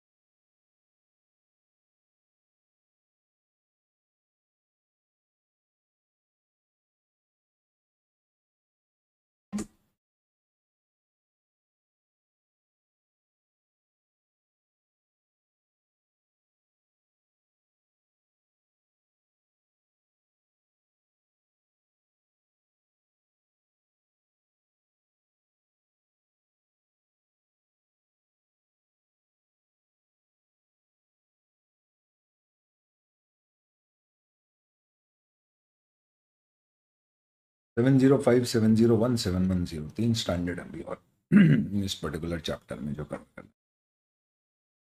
बाकी फिर उसके बाद में कंपनीज और से रिलेटेड सेक्शन है 600 तो 299 है। 700 सीरीज के होते ही जो है। फिर कंपनीज एक्ट के जो प्रोविजंस है उसमें फिर आपकी कारों की रिपोर्ट भी आती है, कंपनीज एक्ट के कुछ सेक्शंस भी आते हैं, तो इट्स अ काफ़ी लेंदी चैप्टर और इसलिए इम्पोर्टेंट भी है। चलिए नो डाउट्स आगे बढ़ते हैं। एम्फेसिस ऑफ मैटर और अदर मैटर में आपको थोड़ा सा क्विकली समझा देता हूँ दोनों में क्या है। क्या होता है बेटा, फाइनेंशियल स्टेटमेंट में कभी कोई ऐसी चीज दी गई है जो आपको लग रहा है बाप रे बहुत इंपॉर्टेंट है, पर गलत नहीं है। बहुत ध्यान से सुनो।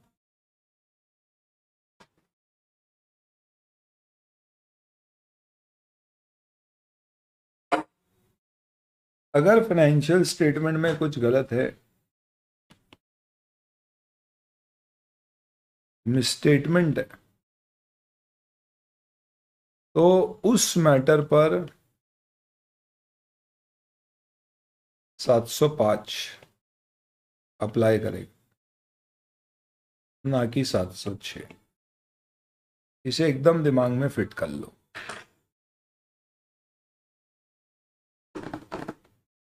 एकदम दिमाग में फिट कर लो।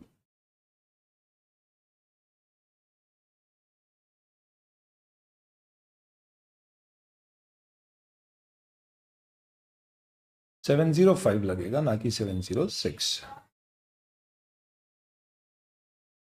706 कब लगता है, जब कोई चीज फाइनेंशियल स्टेटमेंट में सही तरह से दी गई है। पहली कंडीशन सही तरह से दी गई है, पर आप किसी कारण से उसे हाईलाइट करना चाहते हो अपनी रिपोर्ट में, क्योंकि आपको लगता है वो यूजर की अंडरस्टैंडिंग ऑफ फाइनेंशियल स्टेटमेंट के लिए मटेरियल है, तो उस केस में आप देते हो एम्फेसिस ऑफ मैटर। एक क्विक एग्जांपल बता देता हूं आपको। रिलायंस इंडस्ट्रीज की एनुअल रिपोर्ट में एम्फेसिस ऑफ मैटर दिया गया, जिसमें कहा गया कि we draw attention to note number 32A।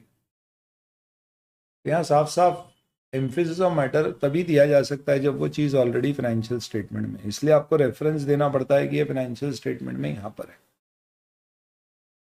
फिर बताया है जिसमें company has withdrawn from general reserve 36,000 crore, the loss recognised in P&L on measurement of gasification undertaking as held for sale and credited same to P&L। यानी company ने general reserve debit किया है और P&L credit किया है। आपको इतना तो समझ में आता होगा दोस्तों कि ऐसी journal entry, accounting entry allowed ही नहीं है कभी भी। रिजर्व से आप P&L में तो वापस ला ही नहीं सकते। तो इन्होंने कहा है कि ये जो किया है ये as per scheme approved by tribunal है और एज पर इंडेस नहीं है। पर क्योंकि इंडेस भी कहते हैं कि कभी भी लॉ अगर कुछ कहे जो इंडेस के अगेंस्ट है तो आप लॉ की बात फॉलो करेंगे। तो जो कंपनी ने किया है वो गलत नहीं है, सही है। तो क्योंकि ये मैटर अपने आप में, this is the accounting is not incorrect, गलत नहीं है, but it is very important for users to.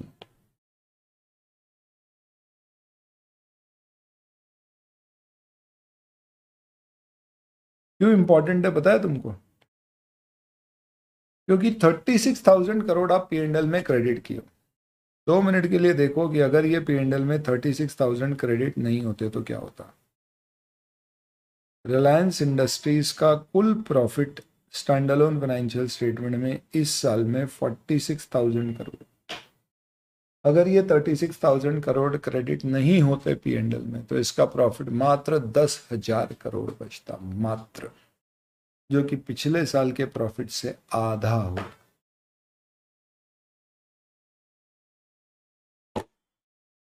बाप रे, कंपनी के शेयर की प्राइस ऐसी हो जाती।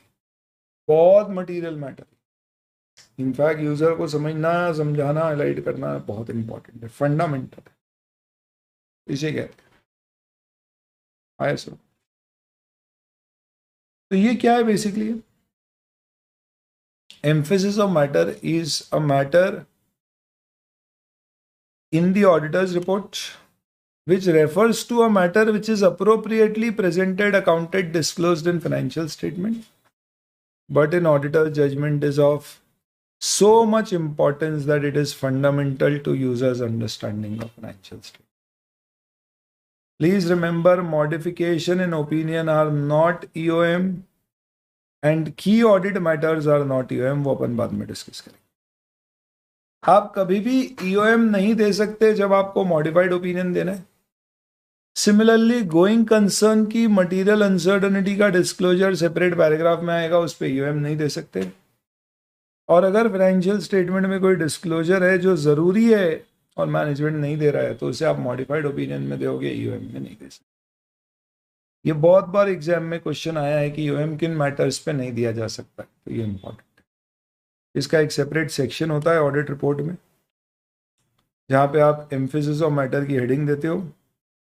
आपको रेफरेंस देना पड़ता है किस पर्टिकुलर पैराग्राफ में फाइनेंशियल स्टेटमेंट में वो चीज़ डिस्क्लोज्ड है जो आप एम्फेसाइज कर रहे हो, और आखिरी में ये लाइन लिखना पड़ती है कि हमारा ओपिनियन इस पर मॉडिफाइड नहीं है। आप यहाँ पे ऑडिट रिपोर्ट में भी देखोगे तो नीचे आपने लाइन अगर नज़र घुमाई और देखा हो तो मिली होगी, our opinion is not modified in respect of this matter. ये जो आप पढ़ रहे हो सब रियल लाइफ में अप्लाई होता है बेटा, मजाक नहीं। नेक्स्ट, कहाँ पर EOM आ सकता है, ये भी इंपॉर्टेंट है, एग्जाम में ऐसे भी क्वेश्चन आता है।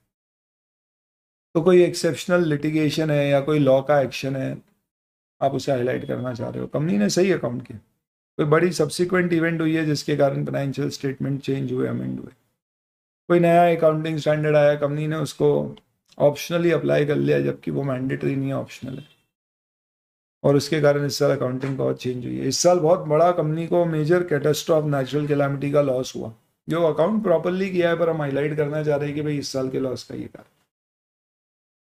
तो जैसे EOM के कारण एक एग्जाम्पल दिया हुआ है कि फैक्ट्री में आग लग गई, we draw attention to note Y which describes effects of fire in company's factory. Our opinion is not modified in respect of this. ऐसा तो ये अकाउंटिंग से हुई, ये हो गया एम्फेसिस ऑफ मैटर। अब आते हैं अदर मैटर पैराग्राफ। अगर आपको लग रहा है कोई चीज ऐसी है जो फाइनेंशियल स्टेटमेंट में नहीं है, पर आपके ऑडिट या आपके ऑडिटर की रिस्पॉन्सिबिलिटी या आपके ओपिनियन से रिलेटेड है, और आपको लगता है कि आपको अलग से बता देना चाहिए, जैसे पिछले साल ऑडिट ही नहीं हुआ था, इस साल हमने ऑडिट किया फाइनेंशियल स्टेटमेंट का पहली बार, तो हम बताना चाहते हैं प्रीवियस ईयर के फिगर्स अनऑडिटेड है। जैसे कंपनी के फाइनेंशियल स्टेटमेंट्स का ऑडिटर कोई और था जिसे हटा के हमें अपॉइंट किया गया, या जॉइंट ऑडिट हुआ है, दो लोगों ने मिलकर किया, तो ऐसी चीजें हम बताना चाह रहे हैं। अब ये चीज फाइनेंशियल स्टेटमेंट में नहीं होगी पर हमें बताना है, तो आप इसे अदर मैटर के नाम से दे दीजिए। तो ये वो पैराग्राफ है जो रिपोर्ट में शामिल किया जाता है, which refers to a matter other than already disclosed or presented in financial statement, which is relevant to users understanding of financial statement, नहीं audit, और ऑडिटर्स रिस्पॉन्सिबिलिटी और ऑडिटर्स रिपोर्ट। अगर आपको लगता है ऐसा मैटर नेसेसरी है देना और लॉ में प्राइवेट नहीं है और 701 लग रहा है तो कैम नहीं है, ध्यान रखना, कैम है तो ये नहीं होगा। तो आप एक सेपरेट सेक्शन देंगे अदर मैटर का, जिसकी हेडिंग होगी अदर मैटर पैराग्राफ। आपको TCWG से EOM या IM कुछ भी है सब कम्युनिकेट करना और आप वो रिपोर्ट दे सकते। नॉर्मली अदर मैटर पैराग्राफ कहाँ पर आता है? यूजुअली रिपोर्ट में आखिरी के साइड में आएगा। एम्फेसिस ऑफ मैटर पैराग्राफ कब आता है? नॉर्मली ओपिनियन पैराग्राफ के बाद, बाकी आप डिसाइड करोगे कहाँ पे। ये आपका खत्म हो जाता है 705 706 छोटे छोटे स्टैंडर्ड, और अब आते हैं 701 की ऑडिट मैटर। व्हाट इज की ऑडिट मैटर, इसको समझिए बेटा।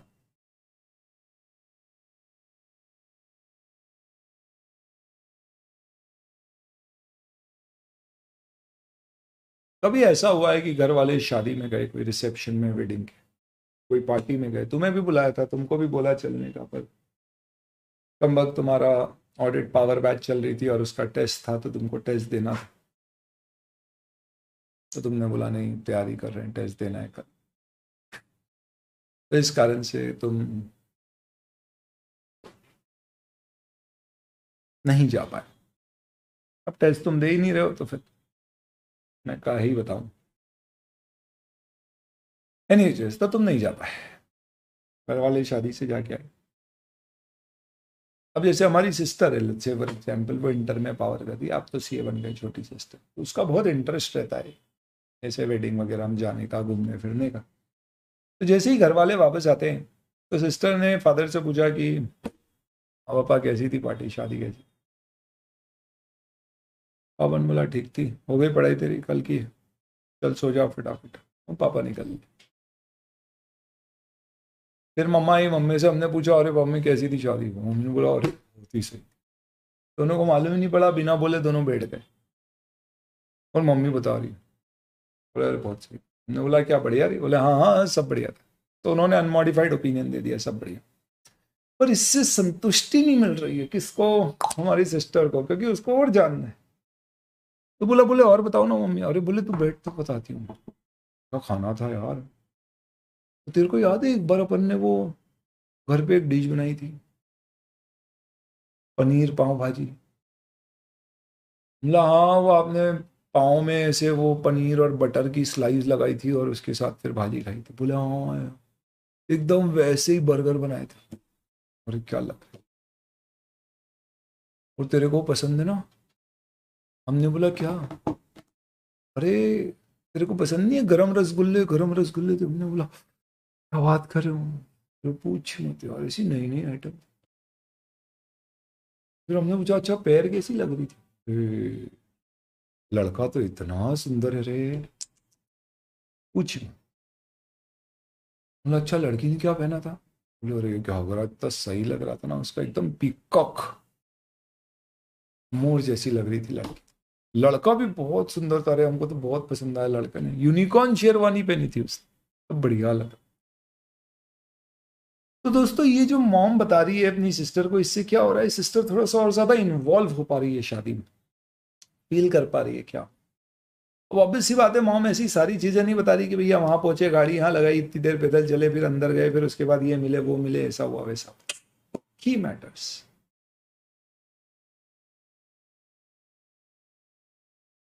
की मैटर्स, मुद्दे। तो तेरे को पता है जानवी कपूर भी आई थी, बात कर बोले हाँ, अरे पूछे मत रे तू। हम लोग क्या, आपने फोटो खिंचवाया उसके साथ? अरे वो पहचान गई हमको। क्या बात कर रहे हो, कैसे? बोला अरे वो अपने कपूर अंकल है ना, रिलेटिव है। तो बहुत छोटी थी तब मिले थे कभी अपने, हमने तो ध्यान ही नहीं था। पहचान गई, बहुत शार्प है लड़की। अरे यार मम्मी चलना था, मतलब समझ आ रहा है इन्वॉल्वमेंट।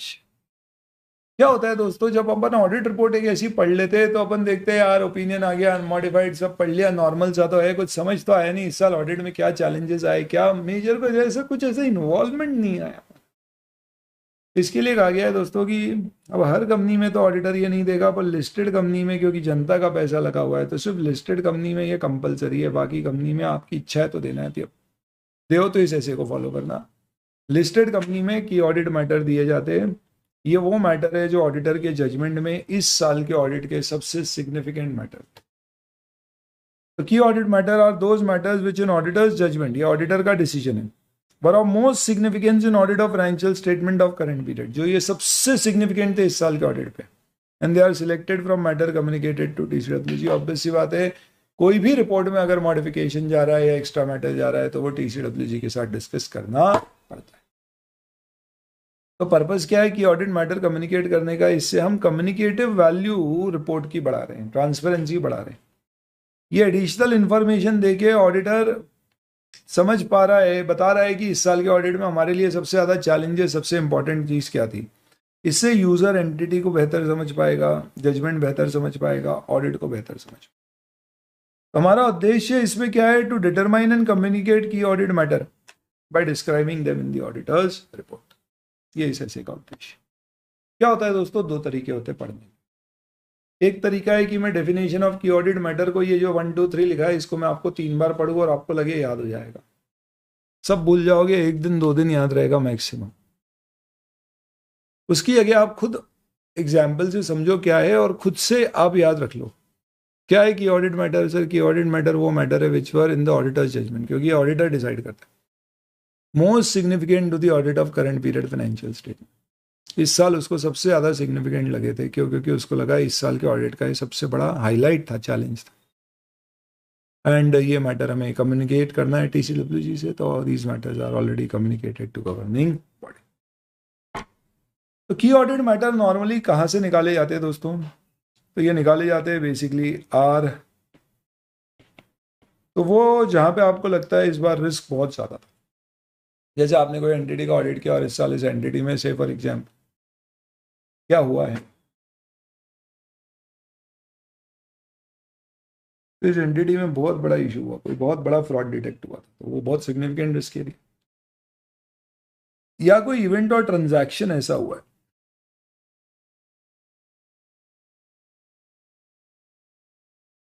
जैसे कि कोई इस साल कंपनी में मर्जर हुआ है, तो ये डेफिनेटली पूरी कंपनी में ये बहुत बड़ा एक इशू रहा होगा चेक करने के लिए, या कोई significant management judgements involve,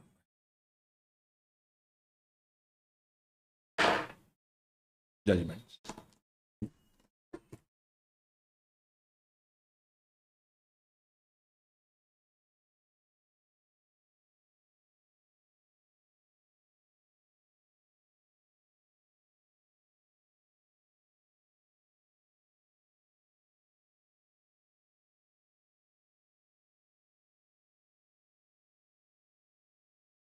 judgements मतलब क्या? आपको लगता है ये प्योर मैनेजमेंट जजमेंट पे डिपेंडेंट है, जैसे कोई लॉ लिटिगेशन और क्लेम में लॉस बुक किया नहीं किया, इसको डिसाइड करना बहुत मुश्किल है, प्योरली मैनेजमेंट जजमेंट पर डिपेंडेंट। तो ये चीज़ें की ऑडिट मैटर है, पर ध्यान रखना दोस्तों, ये वो है जो इस साल के ऑडिट के लिए सबसे ज़्यादा सिग्निफिकेंट थी, ऑडिटर का सबसे ज़्यादा समय चैलेंज इस पे। ध्यान रखना कई बार ऐसा होता है कि इस साल let's say for example company ने एक बहुत बड़ी अकाउंटिंग करी है, क्या? जैसे रिलायंस ने 36,000 करोड़ P&L से में डाले जनरल रिजर्व से, बहुत बड़ा मैटर है। पर इसको क्या तुमको ऑडिट करने में बहुत एफर्ट लगा होगा, तो ये की ऑडिट मैटर नहीं है बेटा, इसको सिर्फ एम्फेसाइज कर।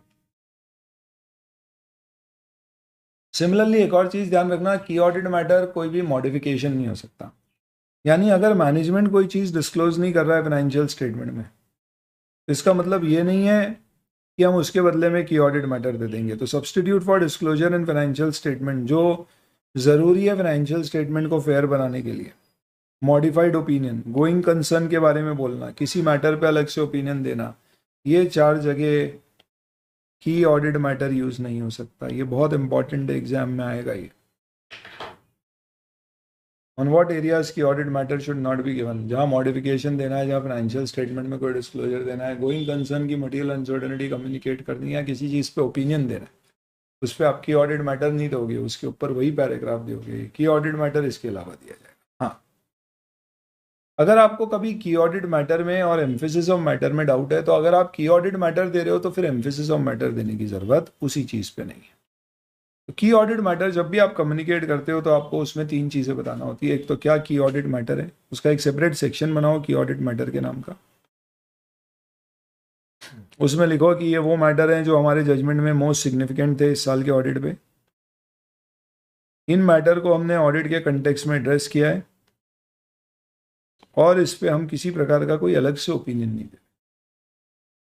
इनफैक्ट आपको यह भी बताना पड़ता है कि ऑडिट मैटर में कि ये की ऑडिट मैटर है, आपने क्यों इसे की ऑडिट मैटर माना है, प्लस TCWG से कम्युनिकेट। अगर कभी कोई की ऑडिट मैटर नहीं है तो भी आपको रिपोर्ट में लिखना पड़ेगा कि there are no key audit matters to be reported. ये स्टैंडर्ड सिर्फ लिस्टेड एंटिटी पे लगता है। अगर सर्कमस्टांसेस के कारण ऑडिटर देना चाह रहा है कि ऑडिट मैटर, या कोई लॉ और रेगुलेशन बोलता है देना है, तो ही ये स्टैंडर्ड लगेगा, अदरवाइज नहीं लगेगा। पर ध्यान रखना दोस्तों, 705 prohibits auditor from communicating KAM जब डिस्क्लेमर दिया जा रहा है। डिस्क्लेमर ऑफ ओपिनियन जब देते हैं तब की ऑडिट मैटर सेक्शन नहीं आता, लिस्टेड कंपनी के केस में भी नहीं आएगा। तो ये आपका ऐसे 701 की ऑडिट। ठीक है, मैंने थोड़ा फटाफट क्विकली आपको कवर करवाया ये पूरा, क्योंकि ये बहुत ज़्यादा लंबा डिस्कशन होता है अदरवाइज अगर हम चीज़ों को सारों को कवर करें। और इसके बाद अपन बाकी का कंटेंट देखेंगे। तो we'll take it up tomorrow for the remaining part of chapter 8 which is auditor's report. Wow. Thank you. Bye. कोई डाउट्स हैं तो बताएं।